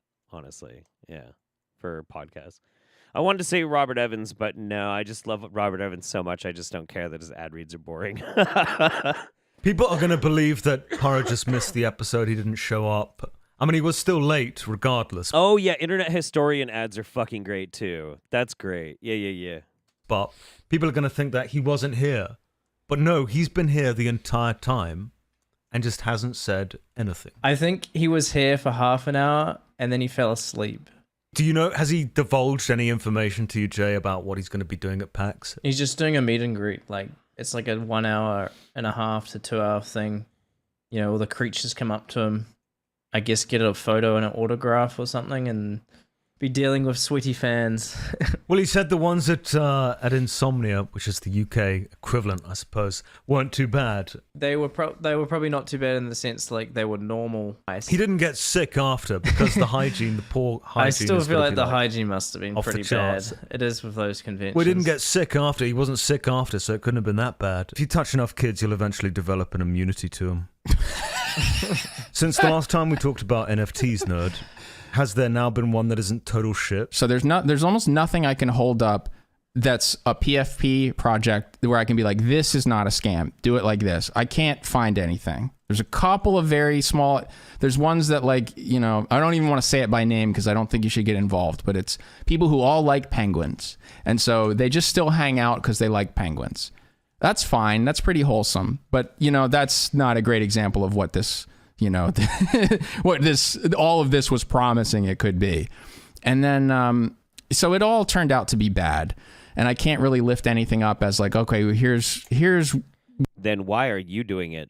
What this looks like when it's done right. And I didn't want that to just be me. You know, I'm trying to do that, but I wanted there to be examples that weren't scams. So I have to basically concede and catalog all of the bad shit that's happened. And there's so much bad shit, it's overwhelming.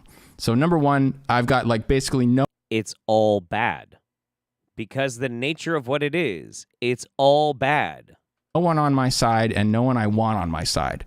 Number two, from the community that I'm defending, basically, you know, from the concept that I'm trying to be optimistic about. There's like almost nobody who I can say like, here's an ally of mine, here's someone you can trust. There's nothing. It's all bad actors. You're basically like the last Catholic priest left that hasn't molested a child yet. That's essentially your job. And now you've got to try and defend Catholicism despite your entire religious order molesting every child within 5 miles. So then in the other direction, I've got everyone who justifiably... And so by that logic, though, can we just make a mention? So by that logic of what Colossal's saying, say you're the last priest that hasn't banged a kid. And why does Colossal keep bringing up touching kids? It's really fucking weird, man. I don't know what the fuck he's doing. He is making some really weird jokes. It's very off-putting. But let's say that was the case, and so Nerd's the only one. You'd think people would be pretty suspicious, don't you? Don't you think? Like, it doesn't look good. Doesn't look good. So why do it? Is angry at these scams and has noticed them, and who is also misinformed deliberately in some cases. So things that made no sense, but that were viral dunks on this, like the right-click save. I watched people like Hasan and Mooncat knowingly perpetuate that nonsense when they knew better. And I can prove that they knew that was stupid and it didn't make sense. This is interesting because I want to make a mention of this. I want to come back to it later. The 52 minutes in. Right click save. Because he fucking hates this shit. It drives him crazy. And that they still were doing it. So in the case of Hasan, you can watch him live, like in the course of a live stream, him start by saying, all of these things do nothing. They're nonsense. There's no utility, essentially. It's all just like stupid, doesn't make any sense gambling. So someone starts to send him examples of things that do something. Now, like most of these did something. It's like whether it was worth anything turned out to be no, but they did something. So someone starts sending him examples, and the example he watches is a restaurant where it's basically the concept was an over-engineered membership card. Whoever owns the token, they're part of this exclusive dinner club. And so there was a video talking about it. And so he watches that. And so you watch him get educated live. Okay, here's how this works. So he watches that. And then he has two criticisms. One of them, fair. One of them, moving the goalpost. First thing is he goes, okay, so the fault in this is that you're trying to create an exclusive club where everybody wants to hang out. But if you can just buy your way in, then you're going to end up hanging out with people who suck, and there's no screening process. So like using the example of the Soho house, if you allow anyone to buy their way in, then all of the artists who like the Wall Street traders want to hang out with would be priced out. And then it ends up being no artists and only rich Wall Street traders. And it right now is like a cool place where artists would be. He's like, that would happen with this concept. And that's a fair criticism, I think. Yeah, I suppose. I mean, I guess. Yeah, sure. I think that's true. The second thing is he goes, I hate this. This is late stage capitalism. I hate the concept of that someone would be able to sell their membership to somebody else for a profit. This whole thing sucks. And so then what he's complaining about is the concept of trading and markets. So that's where Hasan then goes back to the idea of profit. That's not trading in markets. That's okay. I will say that I don't have anything necessarily wrong with somebody saying, hey, I have an exclusive access to this. If that's worth more to you than it is to me, I'll sell it to you for a profit. I have no problem with that. I really don't. I think the notion of it is fucking ridiculous. Is really fucking ridiculous. But I also, I don't give a shit about exclusivity. That's not something I've ever been interested in. So on a personal level, I don't really care. I don't really care. The problem is that this is not really the purchase or this is, again, everything that this is doing is inherently something that you don't have to have as an NFT. That's the problem. That's inherently the problem. Like you could have just simply say it's a physical fucking card. This is my membership card. And I can sell it to you, and then you can go do that or whatever. Like there's nothing saying that you couldn't do the exact same fucking thing.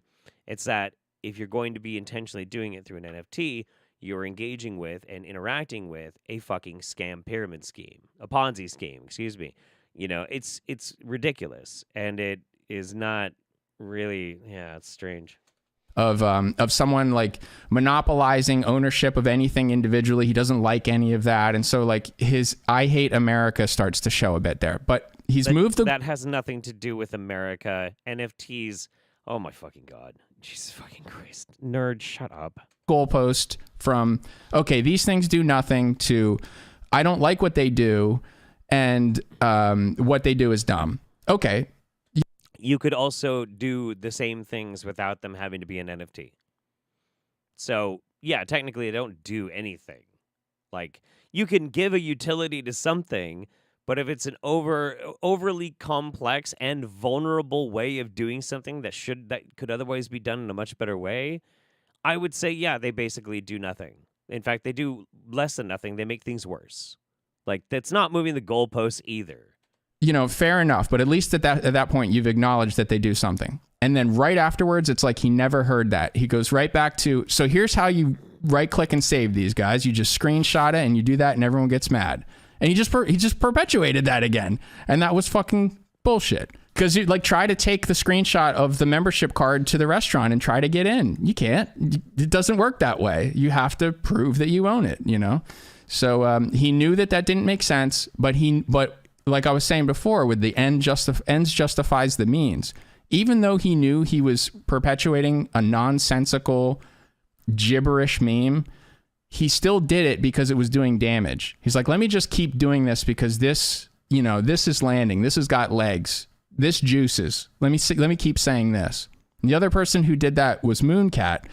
It was okay. So what? Like the using clout. Yes. Hey. Why do I turn up when people talk about feet? Every time. I don't know. It's like somebody just turned on the 13 signal. What's so fucking funny about this shit though is so he's accusing Hasan of being like anti-capitalist, anti-American, but then he's complaining because he's engaging in like one of the most tried and true methods of American economics, which is using clout and political or social power in order to tear something down that's a competition or that you just simply don't like. That's part of the market, baby. It's part of the market. What are you complaining about? What the fuck, dude? That's so funny. What the fuck? Was like an expert on Gary Vee. She made this huge video about him that had some pretty good documentation of the motivational content he's made and where he came from. Yeah. And in the course of making a video about the digital collectible community, like her copy of Dan Olson's video, she makes a promotional short that is like a remake of, it's a mix of you wouldn't download a car and the ladies and gentlemen, we got a meme. So it shows her screenshotting a V-friend and then getting arrested instantly. Now, she knows that didn't make any sense. She knows that Gary was selling tickets to a convention because she's essentially like a foremost expert on Gary Vee. She would know that those things get you into the fucking convention. Uh-huh. And she would also know that no one would care if you screenshotted it because it wouldn't get you in. You know, but she still made the meme about, look how mad we can make him if we screenshot this, guys. So that's a bad actor. That's someone who's willing to lie to do damage. No. That's okay. This again, the psychology of Nerd City is becoming very, very apparent. And I hate to psychoanalyze anybody over the internet, but I'm thoroughly convinced at this point that he is into NFTs because he lost all of his money on NFTs because he has collector brain. I've known people like this. My biological older brother was like this. Like, he quite literally would spend his rent money on action figures or Warhammer 40K or later on in life, collectible dolls. Fucking dolls. Anyway, and then he'd have to find some weird way to fund his bullshit. And so he is so intrinsically tied to NFTs that he's getting triggered by a joke that everybody knows is a joke, but the joke is funny because it triggers people, which it's doing because he's triggered. Okay? Like, can we have some self-awareness here? Also, the point of the right-click and save thing is that a bunch of the bros are showing off the NFTs visuals. Poking fun of them with that works. It works because Nerd City here got mad at it as well. Again, it's still irksome. It's not that critics don't get that the image itself isn't the NFT. Right. Exactly. That's exactly right. He's taking it personal when the point of the right-click save shit was to make fun of people who are treating NFTs into PNGs and supposed to. Yeah. If you know your NFTs do more than just point to a PNG, then why are you mad? Why are you mad? Why are you so mad, nerd? Why are you freaking out about this? Why are you so triggered by this? Like, you're proving the fucking point. I don't understand. Do damage to what? To benefit herself in some financial way, or a little bit of that, you know, like whatever someone's motivation is for continuing to make content, you know, like I don't begrudge that she would want to make money off of this as a socialist, a Marxist, whatever. It's fine, you know, participate in capitalism, please do. But what I do begrudge is that what she was trying to do is damage to cryptocurrency, because she sees all of that as some, you know, she does not like, well, let's take it away from her. Like the Marxist socialist sort of team, they don't like crypto because they see it's all the things they don't like: trading, profit, individual ownership, people accumulating too much of something. They wouldn't like some. What in the fuck are you talking about? What? What? Whoa.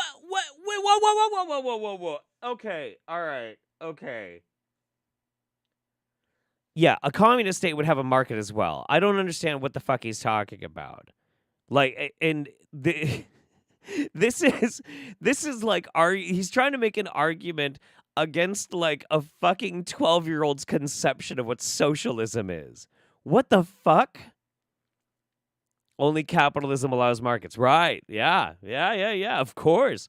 This is hilarious. Holy shit. Yeah. Kind of rich for commentary YouTubers to say you only make these videos for money. Right. Everybody, like anybody who makes YouTube videos makes it for money. Unless they like are the most impassioned educator and they never turn on monetization, which would not help either because monetization helps with the algorithm. Communism has no means of tracking the exchange of work. Correct. Of course. Right. Communism is where nothing has value, right? It's not like communism inherently is talking about value. Nah, it doesn't. It hates value. Boo to markets. Boo. You fucking moron. I don't even like communism, and Jesus Christ, I can't even imagine this shit. Oh, man. Yeah. This is wild. Okay, just fucking red pill me, my dude. Red pill me. Someone having every single, like, valuable sneaker either, you know? It's not just that they don't like someone having too many monkey JPEGs that are all worth money. It is a little bit like guilty by association, right? Why in the fuck would a communist or a Marxist or socialist or whatever give a fuck if somebody has a bunch of pieces of code? They don't care. It has no bearing on it. Okay. Socialism would care about the collective money going into the coffers being used for the sake of the betterment of people around them. That is what they would want. We want to make sure, like, roads don't fall apart. Education is good. People have health care. That kind of thing. The only reason they might not like crypto or NFTs is because that can be a way to circumvent the collective use of financial like a financial coffer in the government to then help better society. They might not like it for that, but not because of some larger ideological, we hate capitalism kind of thing. You fucking muppet. And communism is only specifically talking about having the means of production seized by the worker, which means that the consolidated economic and social and political power is with the people that actually contribute to society. None of that has anything to fucking do with NFTs. What are you talking about, you mouth-breathing dipshit? How are you bringing politics into this? This is so fucking batshit stupid. Like, why? You just have to make this into a political argument because reasons? I don't understand. Like, this has now become so intrinsically part of your personality that it has to define everything else and how you talk about politics. Like, I can't believe it. Like, he unfollowed me because I called Shu a dumb bitch. Well, I'm about to do it again. You're a dumb bitch. This is fucking stupid. What in the fuck? As a socialist, it's mainly the concept of artificial scarcity that is obscene to me. The concept of artificial scarcity should be obscene to every fucking person on the planet. Everyone. Everyone. From libertarianism to conservatism to liberalism to socialism to even far-right tanky motherfuckers. The concept of digital and artificial scarcity is insane. It's fucking insane. And it does not hold into anything else except for rampant post-capitalist abuse. That's it. It is entirely determined to rob people. I don't get this shit. Right.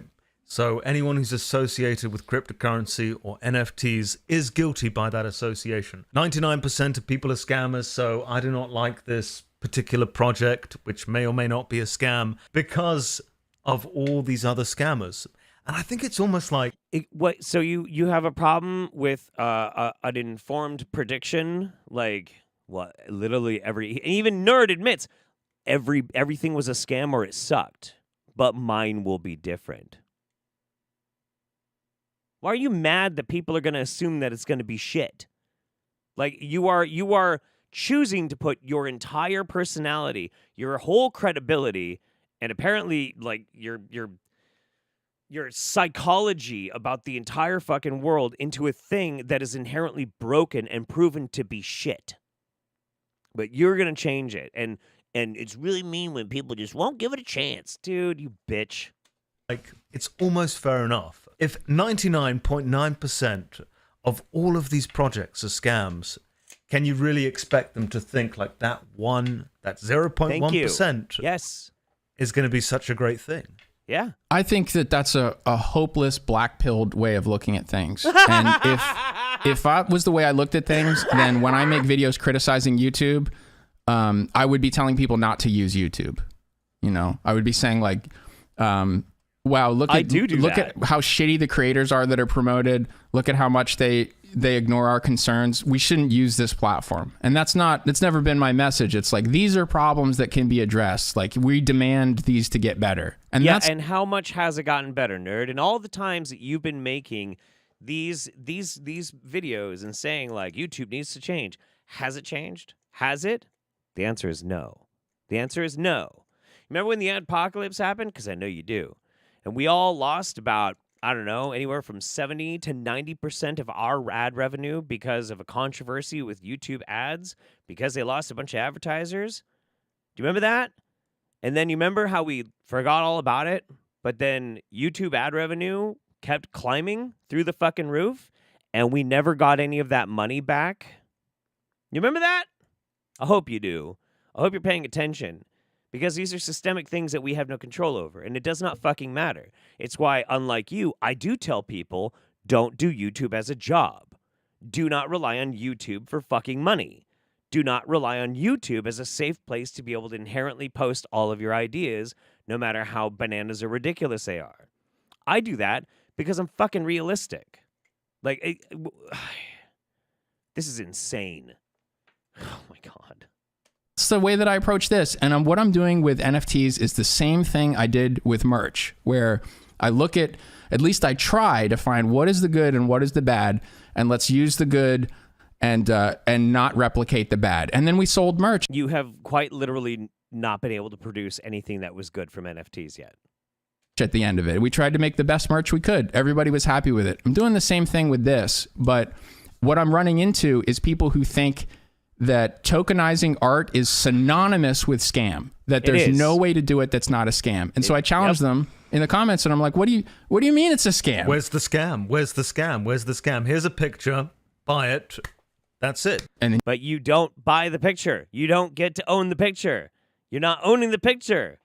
And you're opening yourself up to abuse and scams, your shit being stolen, and you're supporting a scam system inherently by participating. It's a scam. It's a fucking scam. And you get access to the Discord, and then you can join my class. I'm selling a class. You can't tell me that I'm not allowed to sell my time. You can sell a class, but you're utilizing a scam system to get access to your class. That's the problem. That's the criticism. I'm glad you're selling a class. You're a brilliant digital artist. I think that's great.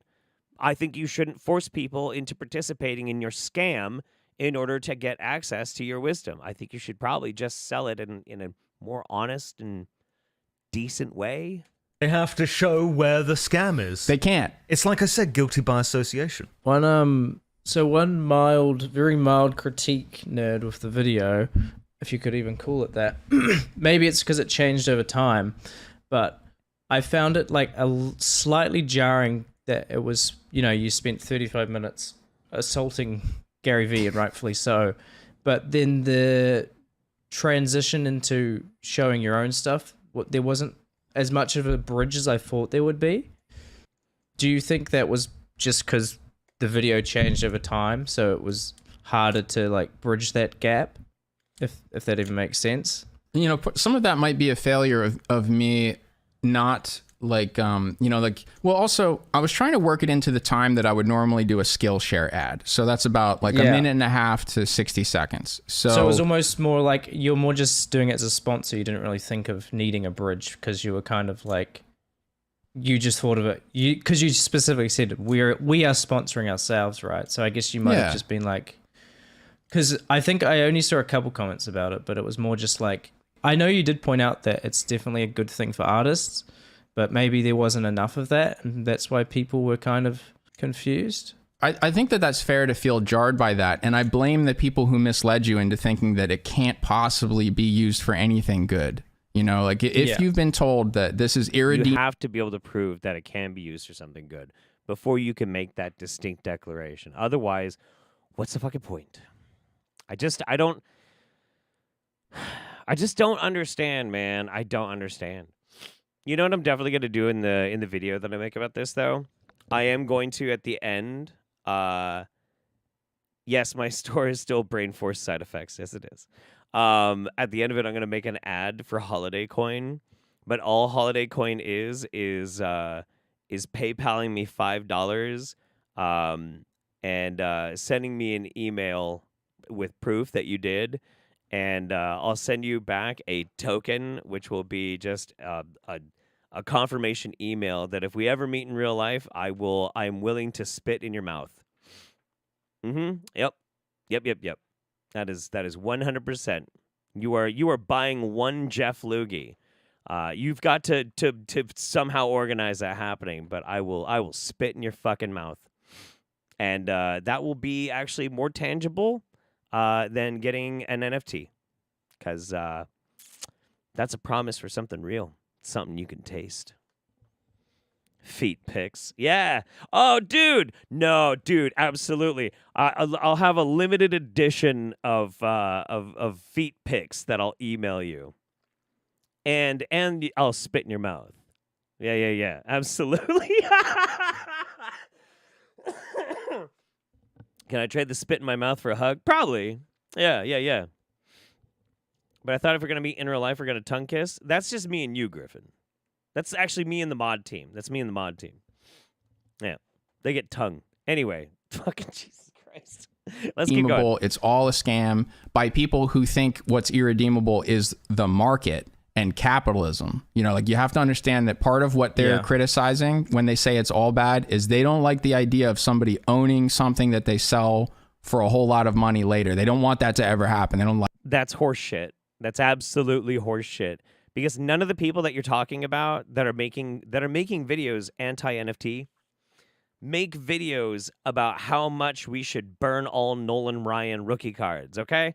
Nobody is talking about I don't know, any physical medium collectibles, because those things aren't scams. They're not scams. Like, if somebody... Fuck, dude. You know what you should collect? Guns. Collect guns. Go buy guns. I'll tell you why. Guns don't depreciate in value so long as you don't, blow them up or they break or some shit. As long as you take care of them and maintain them, they never lose value. Their value can only go up. But at the worst case scenario, They stay about the fucking same. Also, they're useful, and you can physically have them. And in the case of an emergency, you have a gun. Whereas you buy an NFT, the value will not go up. We have seen this. It doesn't go up. Unless you are one of the early adopters or the founders, you just wasted money. The value does not go up. You don't have anything physical, and it is absolutely useless. It is worth fucking nothing in the real world. As he continues to show us, even with his own fucking words. So I just, it's absolutely fucking bananas. They just hate the idea of people owning collectibles and stuff like that. Shut the fuck up. Like that. God damn it. You know, and they don't want rich people to get richer. I think your answer was perfect. Like, if you think about it in terms of like criticizing YouTubers, which is what we do here on the podcast, on our own channels, there's a lot of people that dislike YouTubers in general, purely based on the fact that a lot of them are bad and have done bad things. Yeah. And I don't think that's fair. And we can say the same exact thing to a lesser extent, I guess, because I always say do not trust YouTubers, including me. Don't trust me. Don't trust me. Verify. Verify everything I fucking say. Don't just take it to fucking heart. Don't trust YouTubers. They have no reason to tell you the truth. there literally isn't a good NFT project out there other than to nerds. clarify, PFP project, because there are artists that just sold like a one-of-one painting, or they're selling things that aren't 10,000 of them that are all faces meant to be used as an avatar, and that's something different. I know in the video you addressed it with, you know, that like sarcastic commentary, like, yes, we watched all those videos you're telling us to watch. Did you have like a plan to almost do a video kind of explaining or showing some of the benefits, or are you just kind of letting people figure that out on their own? Oh yeah, I have to. But so yeah, I'm probably going to tier list the criticisms, because there are people who I think did a good job, and there are people who I think were being yummy. Ooh, Banana sending me some biddies. Well, thank you very much. Intentionally dishonest, and then other people who just were making shit to ride the algorithm, and they didn't know what they were talking about, but they perpetuated something that was harming art. He did that to me too. He like, criticism in Nerd's mind apparently translates to, which one was it? Was it this one? Yeah.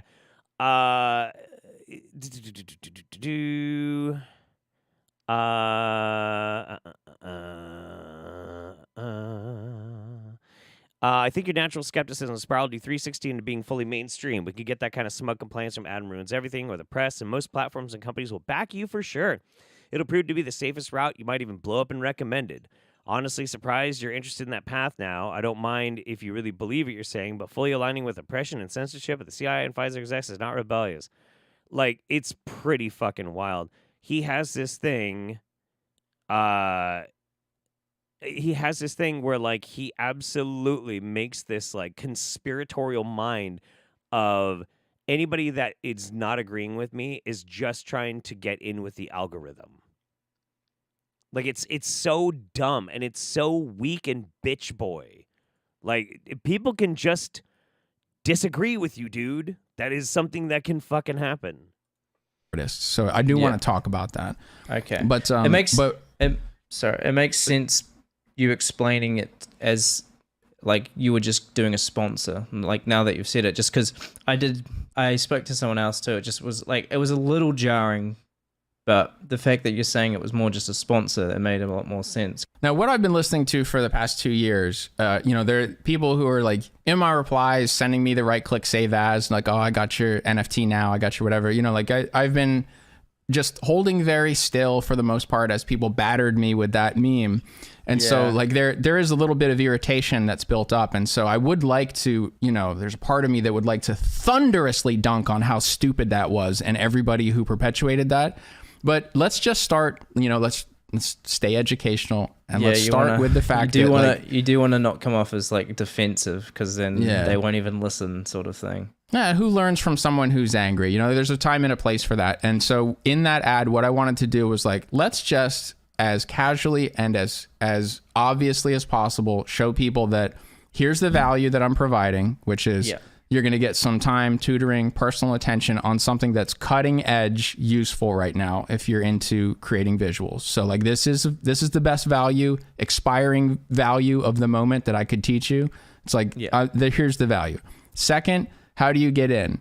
Instead of just telling you a domain like Patreon, here's the exact same setup as Patreon where they gatekeep you. Instead of a credit card, it's going to be using this new technology. Even someone like myself, like who wasn't really interested in the subject matter, was still enthralled by the video itself. So I think you did a really good job there. And of course, the editing was good. I have a criticism completely unrelated. The editing was, it was fine.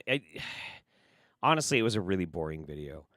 But yeah, again, I don't have any problem with him selling his skills, you know, like it's fine. Man, I wish we were talking about how NFTs equal MILFs. NFTs would be better. Yeah, sure. To Jay's. So towards the end of the video, I mean, this is after you've gone through everything that Gary Vee has done. You say you don't see him as malevolent, which I was like, what the fuck? I completely disagree with this. I saw a few comments about that too. Oh, really? I felt you'd literally just proven exactly that. I got to give credit to Nikki on that. Like, so Nikki was telling me, cut that line. She's like, what are you talking about? You don't see him as malevolent. She's like, cut that line. And I was like, well, you know, it's an evil scientist. Like he sees, yeah, he I was sees gonna people say, like you were in Dr. Downvote at the time, right? So there's the reasoning is that it's his character thinking that rather than yourself. Weak.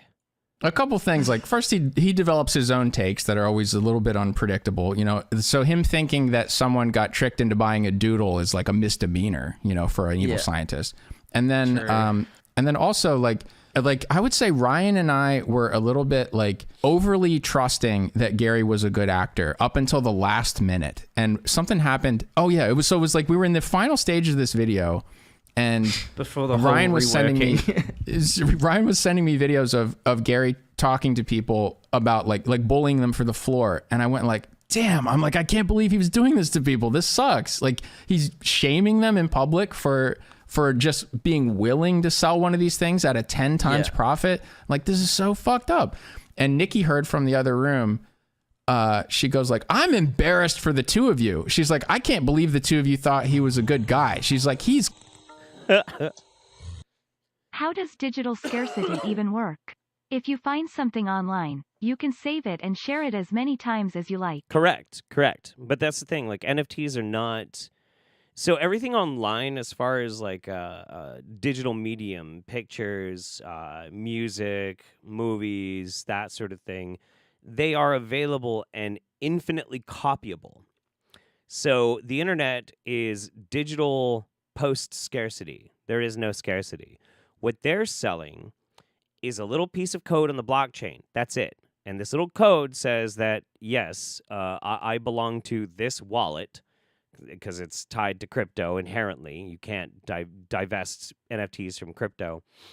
And this little piece of code, this token, points to a URL where that picture is.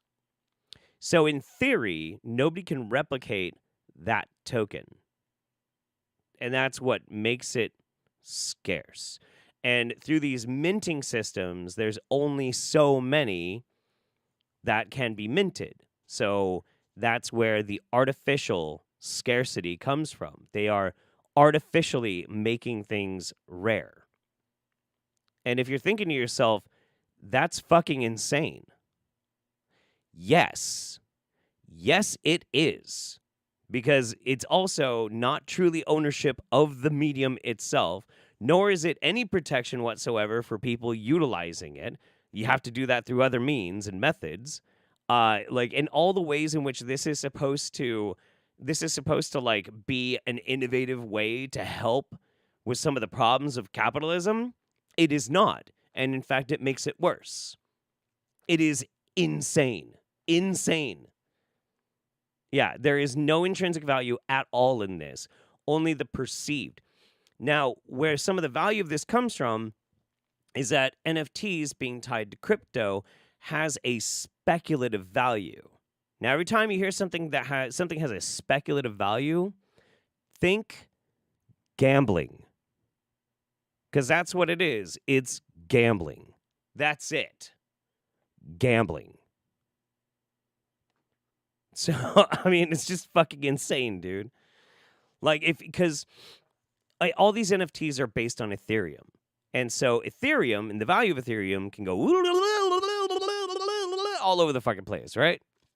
So buying and selling Ethereum is basically gambling on which way the line's going to fucking go. And NFTs, being based on Ethereum, are inherently tied to the bouncing gambling market share value of Ethereum. But NFTs themselves also have their own gambling line of how much Ethereum they're fucking worth. Again, if right now you're thinking to yourself, this sounds really fucking stupid, you're right. You are right. You are correct. Everything about this is fucking stupid. It is insane. Clearly. And then she said like some really derogatory things. So sometimes it's just like, you know, I guess maybe I'd been gaslit a bit, you know, and Nikki just sees the straight through a fucking wine salesman, New Jersey, you know, Russian hustler, and was just like, this guy's up to no good. Like, that's a thug. She called him a thug. What? The original plan for the video, are you still able to like salvage some of that for like a future video, or was the whole thing kind of like torn down and rebuilt? Well, to focus on Gary Vee. Like, I don't want to wear people out on this topic. So for sure. That's the reason it's Nerdline and not Tryhards, and it's not, you know, called the Gary Vee expose. Is I do want to talk about other stuff. There's a lot of things that I think are worth diving into and spending some time on, and so I'm going to break up the additional, you know, tutorials and sort of expanding and unfolding some of the things that I brought up in this. I'm going to put those in shorter segments within like a variety show format, so that it doesn't just overwhelm people with something that, you know, they're sick of. Yeah. So do you think you'll still do a video kind of going over some of the main critiques of that? What's the big one that everyone keeps quoting? Line goes up. Do you think you'll ever? Because that's the one people always say. Like, they make a pretty strong argument, I felt. Yeah, that's the final boss of these critiques. I definitely I have to address that one. And I will say, here's the way that emotionally affected me. When I saw that video, I was in a funk for like a day, where I was just like, man, like that is such a depressing reveal of how much rot there is in all this, underneath all of this optimism. It's all fake. Yeah. I'm like, he's right about that. And it was sort of like mirroring the research I was doing too. And then something occurred to me on that second day where I'm like, wait a minute, this is I have so much money invested in this whole bullshit. Wait a minute, I need to figure out a better way to justify this. Critique of capitalism. This at its core, and it's why he starts the video with 20 minutes explaining the subprime mortgage crisis, is he's trying to make you see that this whole system can't work. And basically, I'm like, wait a minute, nothing would exist around me if the moral is when money is involved, we can't trust people about anything. No, that is absolutely, oh my God. He didn't even understand the first 20 minutes of that fucking video. Dan Olson, when he's getting into the critiques of capitalism, the subprime mortgage crisis, and then further gets into the whole details of how crypto works, explains how the problems that we have with capitalism are still very present inside crypto, and thus very present inside NFTs. What that means is that it is just as, if not vastly more so, as flawed as capitalism. It isn't to say, like, we need to tear down capitalism and become a Marxist society. That is not a fucking thing. That is not what Dan Olson is trying to say. He's saying there are some really big fucking problems, and the people that are trying to sell you on crypto and NFTs, saying that it fixes those problems, are lying. They're lying, and they're wrong. That nerd doesn't understand this is really fucking wild. Because that's what he was saying. He was saying, because people could benefit from this being worth more later, you can't ever trust them to talk about it at all. And I was like, well, if that's true, then you can't listen to a YouTuber. You can't buy a product because there was an advertisement. You can't. I'm like, nothing around me that's driven by... Except buying a product means you physically own something. That's what that means. Of course, people try and use marketing to sell stuff all the fucking time. The salesman is very interested in getting your money and might not be the most truthful person. That's why it's good to have decentralized information, such as different review sites, things like that. You can be a smart shopper. But if you have different reviews and analyses of NFTs showing that they're a fucking scam, you get mad. What you're really mad about in this, nerd, is you don't want people to have to maybe think that something might be bad and that they should just blindly trust. We're all going to make it. Jump on the fucking train. Join the Discord. Hey, we'll tell you how it works. Just open up your Ethereum wallet. That's what you're mad about. You're mad because it hurts your bottom line. It hurts your marketing that people might be more discerning. But you yourself have explained that almost every single one of these fucking things is a scam, and the ones that aren't a scam are shit. Like, what the fuck? What kind of self-serving nonsense is this? I am in awe. Profit motive, or that has advertisements for it, or has spokespeople. It's like none of that could be navigatable by the average person. I'm like, that's not true. Then how in the fuck do we buy things? Like, how do I know that this one stereo is shit when all the advertisements are telling me it's really good? How did I know that that one was going to be shit, so instead I bought this one? How did I know? Because I was an informed consumer. What the fuck? There, you do learn how to watch an advertisement when you understand incentives. So that's key to me. Like, you need to understand what someone's incentives are. You have to know that if they're telling you that this coin is good or this project is good, they should tell you that they own it and how much they own, and you should be able to see if they're selling it as they're telling you that. It should be a fucking law. It should be a legal requirement. Oh no, Colossal, we don't like any legal requirements or laws when it comes to crypto or NFTs. It is. That's the other thing, is all these people thought that this was not going to be regulated, that it was some loophole. Well, guess what? You're wrong. And the whole time I was saying that, I'm like, good. That's the best news I've heard all fucking week. Are we going to finally see repercussions for these genuinely criminal actions that some of these scammers have undertaken? Where? And in what way? Like, NFTs and crypto are not regulated. Now, if they are then moving outside of crypto and utilizing other things that can be prosecutable, sure. But no, buddy, no. It's been happening. And so, like, I have, great. The whole time I have looked at this in a way where I'm like, okay, this is going to be regulated. So let me walk the tightrope that no one is telling me I need to walk. Let me just treat this as if this is a financial asset and I'm discussing something that will be regulated. So I'm going to make sure that my token passes the Howey test, which is the crucial test of whether you're selling a security or whether you're selling a commodity or something that's not a security offering. And what Gary Vee did is consistently fail the Howey test. So like that part of the video where I put the Metal Gear Solid like alert noise or whatever, those are violations. Those are financial crimes. Okay, here's the problem. The only regulation that there is in cryptocurrency right now is the FCA currently has oversight to check that crypto asset firms have effective anti-money laundering and terrorist financing procedures in place, but generally crypto assets themselves are not regulated. Now, what this means is that this government agency, which there's a whole big thing going on right now with shit being like attacked and all government agencies being attacked. They have to check that all these crypto asset firms, so these marketplaces, these trading or transfer services, have anti-money laundering and anti-terrorist financing procedures in place, but that organization themselves do not oversee it, nor are they the ones in control of those procedures, nor are there actually any specific standards, just that there has to be some standards and they have to be in place. That's the only fucking regulation right now. I do not understand. I do not understand how in the fuck he's making this claim that is regulated in some way. It's not. No, like I'm not sending this to the SEC. I don't want to see him suffer, but I don't want to see people doing that because those things are regulated. You do have to say, you have to disclose. It's like, imagine a stock, right?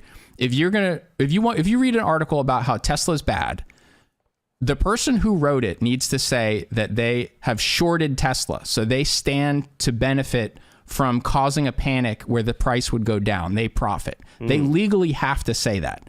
So that type of disclosure needs to be built into all of this other stuff too, where you're perfectly clear that if suddenly you're pumping some random coin, that you've got a big bag of it and you're dumping it on the same people that you're talking to. You know, like that, you got to be clear about incentives. And then once you are, I do trust people to understand, to put on a pair of glasses and go, you know, with a filter in it that goes, okay, here's what he wants to happen out of this. So I'm going to use my judgment and decide whether I believe. Hey, Nerd City, how many, how much do you have invested in your own Dead Avatars project? I want to know, because it's not posted anywhere.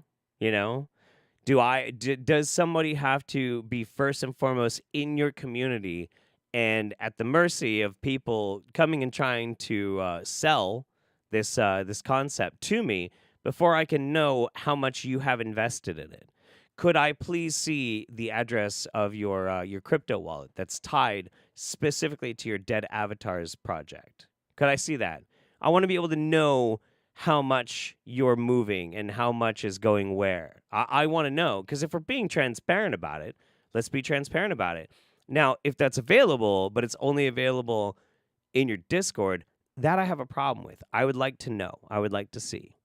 Believe him, or whether I think his profit motive is making him lie to me, you know? So like, it's clear that when I'm talking about Dead Avatar Project, I stand to benefit from it being successful. You understand that the same way you understand me selling merch, right? It's like, I stand to profit from the thing that I made. Yeah. But if I'm selling something else, I got to tell you if I own that and if I'm trying to fucking sell 100 of them right after the video, you know? It's obviously a very broad and obtuse question, but what kind of penalties and punishments can we see for these people that have, as you said, broken the law?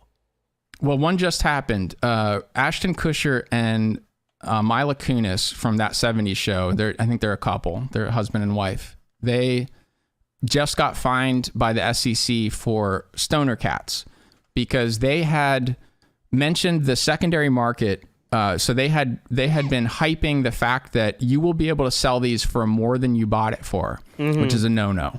Now, we didn't have any regularity clarity on that. You know, like, this was an open question for a lot of people. I never. Okay, that is specifically not about the system of cryptocurrency.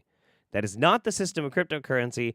That is along the lines of basically misleading investors and fraud. That's just fraud. That is not necessarily any regulation over cryptocurrency.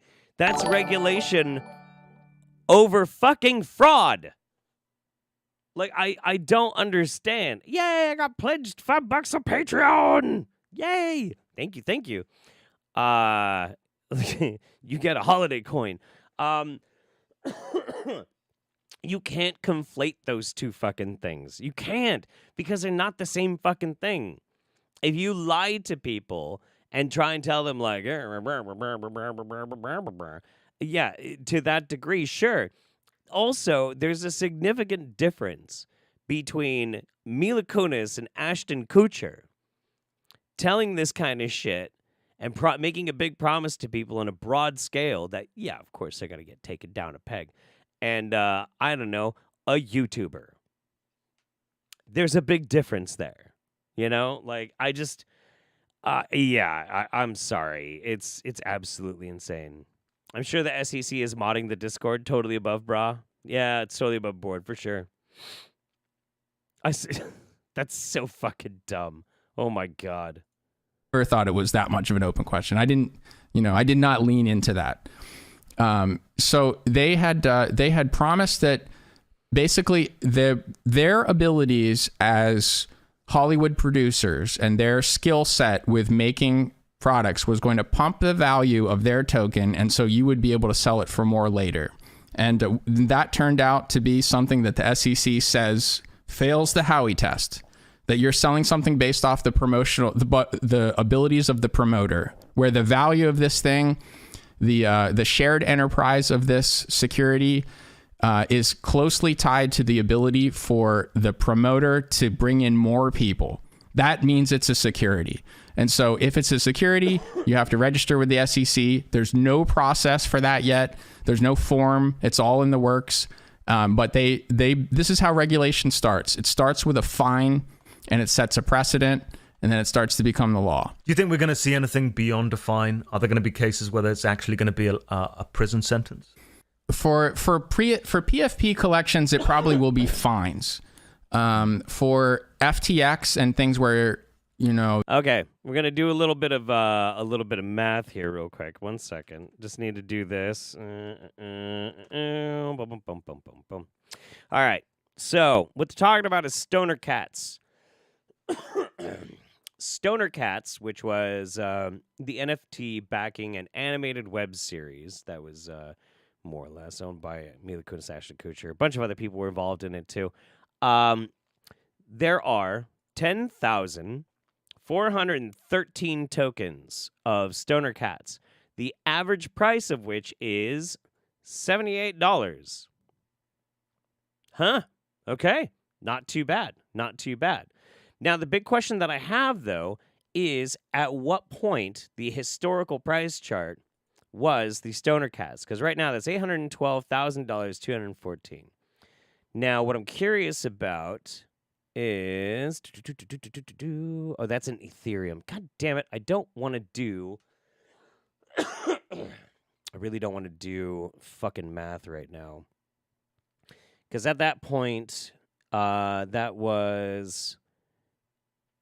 Their floor price was 0.3 Ethereum. And that was... Looks like March of 2022. What would that have been? Motherfucker. God damn it. Okay, well, fuck it. Almost 10 times. All right. Almost close to 10 times the value as it is today. So we can just basically times 10. Boom. 8 million. The settlement that they managed to pull out on this of basically, you made empty promise was 1 million. So minus 1. Well, shit. Well, fuck me. Well, shit. Oh well. Like, yeah, okay, sure. It's a hit, but like, I'm sorry, man. This is not the same fucking thing. Nobody's going to prison for it. This is all performative shit. I swear to God. Oh, there was massive intentional fraud. So there's a difference between an unlicensed security using like new technology where it's like, oh, hey, guess what? You didn't reinvent the stock market. You just, didn't register your securities with us and now you have to. Well, I mean, what we're going to start to see is an onboarding process for this to become more regulated. It's not going to go away. It's going to just get a whole lot more paperwork. The government is going to get their cut. The regulators are going to stay relevant and active and in their eyes protecting people from being exploited. Okay, but the problem with that is to do any business using the blockchain, using these NFTs, using this crypto is extremely cost prohibitive, and it moves at a snail's pace. It's one of the reasons why you can't use crypto as like a means of just simply paying at a store. I mean, you can have like there are ways to fudge around with it, but you're not actually doing it because it takes a long time to make the changes as far as onto the chain, like adding on like this went to this and this went to that and blah, blah, blah, blah, blah, blah, blah. It's slow and you have to pay for it. You have to pay for it a lot. So what that means is it's further going to get more expensive if you do get government regulation into it. If you get government regulation into it and they start getting some money out of this whole system, it makes it more expensive, more pricey, which means, yet again, this is no longer a means by which to have a new financial institution or method of currency that everybody can access. It's only going to be used for rich people to be able to try and suck money out of people that manage to buy in on false promises even more, just so the government gets a little cut out of it. And all of the vulnerabilities through the technology will still be there because they are inherent to how the blockchain works. They are inherent to how tokenization works. Nothing is going to fix this. It's fucked. It's fucked. It has always been fucked. The technology is fucked. Like, I just don't understand. It's so weird. Rich people also using it to hide assets? Yeah, absolutely. Trading in crypto also generally costs a shit ton of computing power. Oh, yeah, for sure, man, absolutely. And it's just going to get a whole lot more formal. Yeah, I just don't think the fines are going to really do anything. Like, how much did Ashton Kutcher and his wife have to pay? 9 million? That's like a drop in the ocean for them. 1 million. It's nothing. It's interesting that they hit them right when some negative publicity came out about Danny Masterson. It's like same day. So I think you said at one point that AI scams Isn't that are going to be weird? the new scam, the new thing that celebrities like Ashton Kutcher and shysters like Gary Vee are going to start doing in order to replace these NFT scams. Or rather, that they will become the new NFT scam. Do you know of any in the works or any that have already transpired? Well, I guess what I mean by that is all the same people who they're selling their credibility to you. They're trying to always be on the cutting edge of these new opportunities, right? And in the past, it was Gary Vee telling everybody, like, look how much money you can make doing this. You should copy what I'm doing, or you should buy my thing. Like it was educational content disguised as self-promotion. And the fucking AI stuff is a lot like that, where you're seeing people making these. Think about what you're seeing on Twitter all the time with these threads where it's like, here's 10 ways to make your job easier. Use Bard to, and it's like, you got to expand the thread, and they'll call themselves like the AI expert or whatever, and this is someone who just came out of nowhere, and all of a sudden he's selling you just like information about AI. It's getting people, it's trying to shoehorn people into stuff that's basically a whitelisted, or it's basically like a white labeled version of a free product. So these plugins became available for, I think it was OpenAI started offering ChatGPT plugins. So they were allowing you to basically build apps on top of it and then sell that in your own right. But what you're selling is just sort of like it's like what Storyfire was, where there was a skin over top of Vimeo. Underneath it is Vimeo, but they made it look like it was a platform. That's what a lot of these AI services are doing. Think of the shittiest app that'll help you. Okay, that is a very horrible simplification of what Storyfire actually was. Yeah, like, because the guy behind Storyfire is a great guy. I met him the same time that Nerd met him, actually.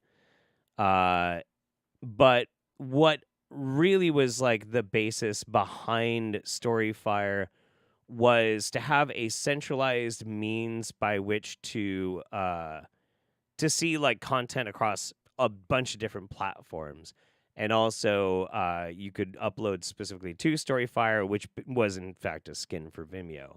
So the original idea of it was not really what he's describing, And it's kind of weird that he'd be grumpy about that, because like Pyrocynical, who's right up there, it still uses fucking Storyfire, man. Like, what the fuck? You like replace a face, like they'll allow you to put your face on Elon Musk or Elon Musk on your face, that kind of thing. Those are skinning an open sourced program that whoever made that app didn't make. That AI shit is like that right now, where these productivity tools and things related to ChatGPT and DALL-E and Midjourney, they're skins over top of those. In some cases, open source forks of those. Anyway, that was just sort of a long explanation for that. The same people are shilling kind of like, they're disguising what are basically free tools that are available to you. They're disguising sort of like degraded. Yeah. Storyfire. It was Jesse Ridgway, which was McJuggernuggets. And yeah, I mean, it didn't turn out as good as he wanted it to, but everybody's still trying to find some way to counteract the bullshit of YouTube. I don't know. Forks and variations of it that they've put their own name on and that they're taking investment for. They would like you to invest in this company, or they're taking some company that had nothing to do with AI and they're taking one of these ChatGPT products or tools and they're just building it into that, and they're now calling themselves an AI company, and they really have no programming knowledge. They're not making their own tools. They're just selling you shit that you could use anyway, and you haven't thought to use it in that way. I feel like we could have replaced Pyro for this podcast with an AI. Nobody would have noticed. How many words has he said? Like one. Is he there right now? What a fucking pedo. Just like nothing said. Is Pyro even there? No, he's playing some video game, I guarantee you. Pyro. Well, let's put the challenge out to our Patreon Discord. So the same crew that has been learning to get better with prompting these AI generative art tools that, you know, you help us with the visuals by adding funny things that you prompt. If you want to expand into training a model on Pyro's voice from the bulk of his content, I think live streams would be a good way to get voice samples from him, because there's going to be less background music and interruption and things. So if you can isolate his voice, you should train a model on his voice and then supply us with that. We would love that, because there are episodes like this where he's not interjecting enough, and we'll just write it for him and have the computer say it. I was gonna say, like, they'll get ChatGPT to write some like random story, you know, like write a story about 2 white cats, and then they'll get the whole thing narrated by AI too, and it's just this complete nonsensical fucking video. And didn't McJuggernuggets also scam people a lot to keep Storyfire alive? I don't know. Yeah. Maybe he did. I don't pay attention to this side of YouTube very often. Man, I hope they get into something more interesting again. That'd be good. Obviously, like, some 5-year-olds watching it, like, here's Terry and Sam, the 2 white cats. Their owner died, and it's complete garbage made up by AI. I was listening to a video about, well, I woke up in the middle of the night and something had auto-played, because I fell asleep listening to something about, I don't know, educational content about coming war with China or something like that. And then I wake You were listening to some conspiracy shit.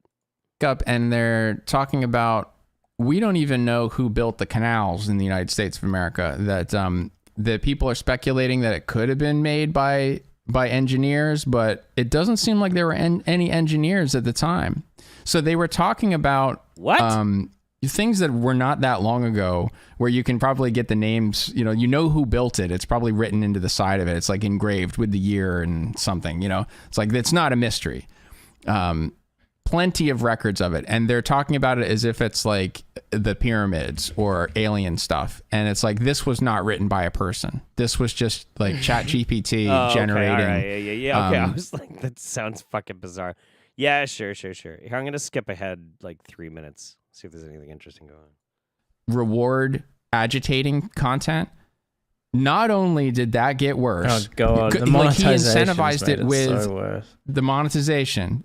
So it got so much worse, and now that's not like, oh, that's a nerd observation that no one's explained it that way before or whatever. Like, now that's a mainstream explanation for what someone's up to with a bullshit bait thread. Everybody's like, you're baiting engagement. It's like, so that what was a small problem that I was a smaller problem that I was saying was tearing civilization apart is now like everything. It's like, now it's the whole timeline and everybody knows it. So wow, that got worse, So on the one hand, his monetization strategy, it's almost like he took the biggest problem with the platform and gave financial incentive to those that were doing exactly. Oh, he's talking about Elon Musk. Yeah. Let's skip like a little bit further. Hang on. It's like, he lost it, and I guess if I lost my phone, I'd be worried about my like Google Authenticator or like my auto-filling passwords. And his big worry was that he had so much porn on his phone. That is 100%. All right. Anyway, so look, let's go back to this. Yeah. All right.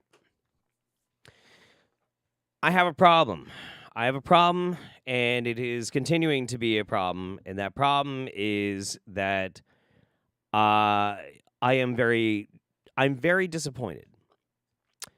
Because to reiterate, at the end of this, I have met Nerd City. I hung out with him, I believe, at my very first VidCon, something like that. And I found him charming and awesome. I've loved his content for a long time. The team that he works with, I think, is fantastic. I'm a fan of Nerd City, but something has happened, and it has broken his fucking brain. I am assuming it's a pandemic, but now he engages in conspiratorial content, thinking about Klaus Schwab and the World Economic Forum and Great Reset, blah, blah, blah, blah, blah, blah, He loves and promotes an anti-vax lunatic, disinformation agent, Robert F. Kennedy Jr., who is responsible for the deaths of over 80 fucking children.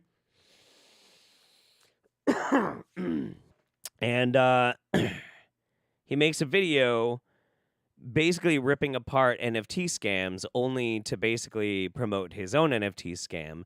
And when he does a copium stream, he basically admits that everything about NFTs is shit. And he's the only one that's still doing good stuff with NFTs. But then he complains that people don't want to get involved with NFTs because everything that he just admitted about NFTs is true and they're shit, but his will be different. So I just, yeah, it sucks. I'm disappointed in it. I'm really disappointed in it.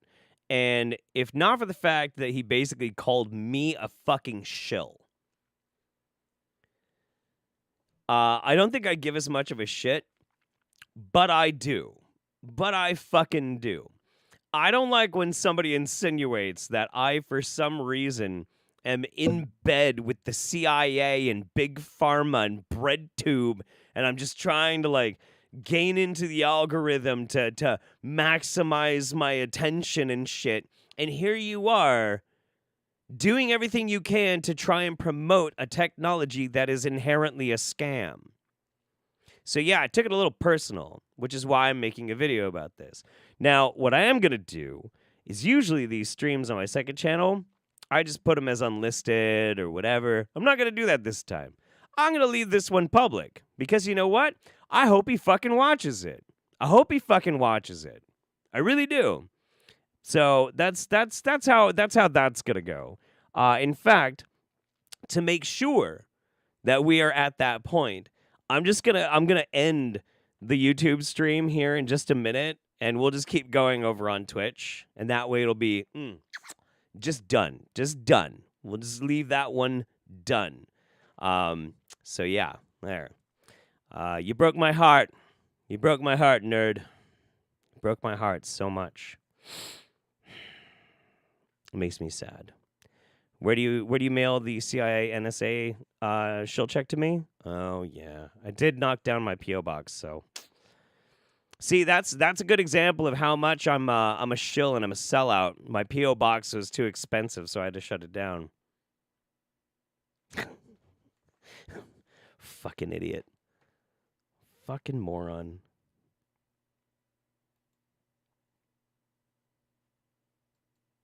Yep.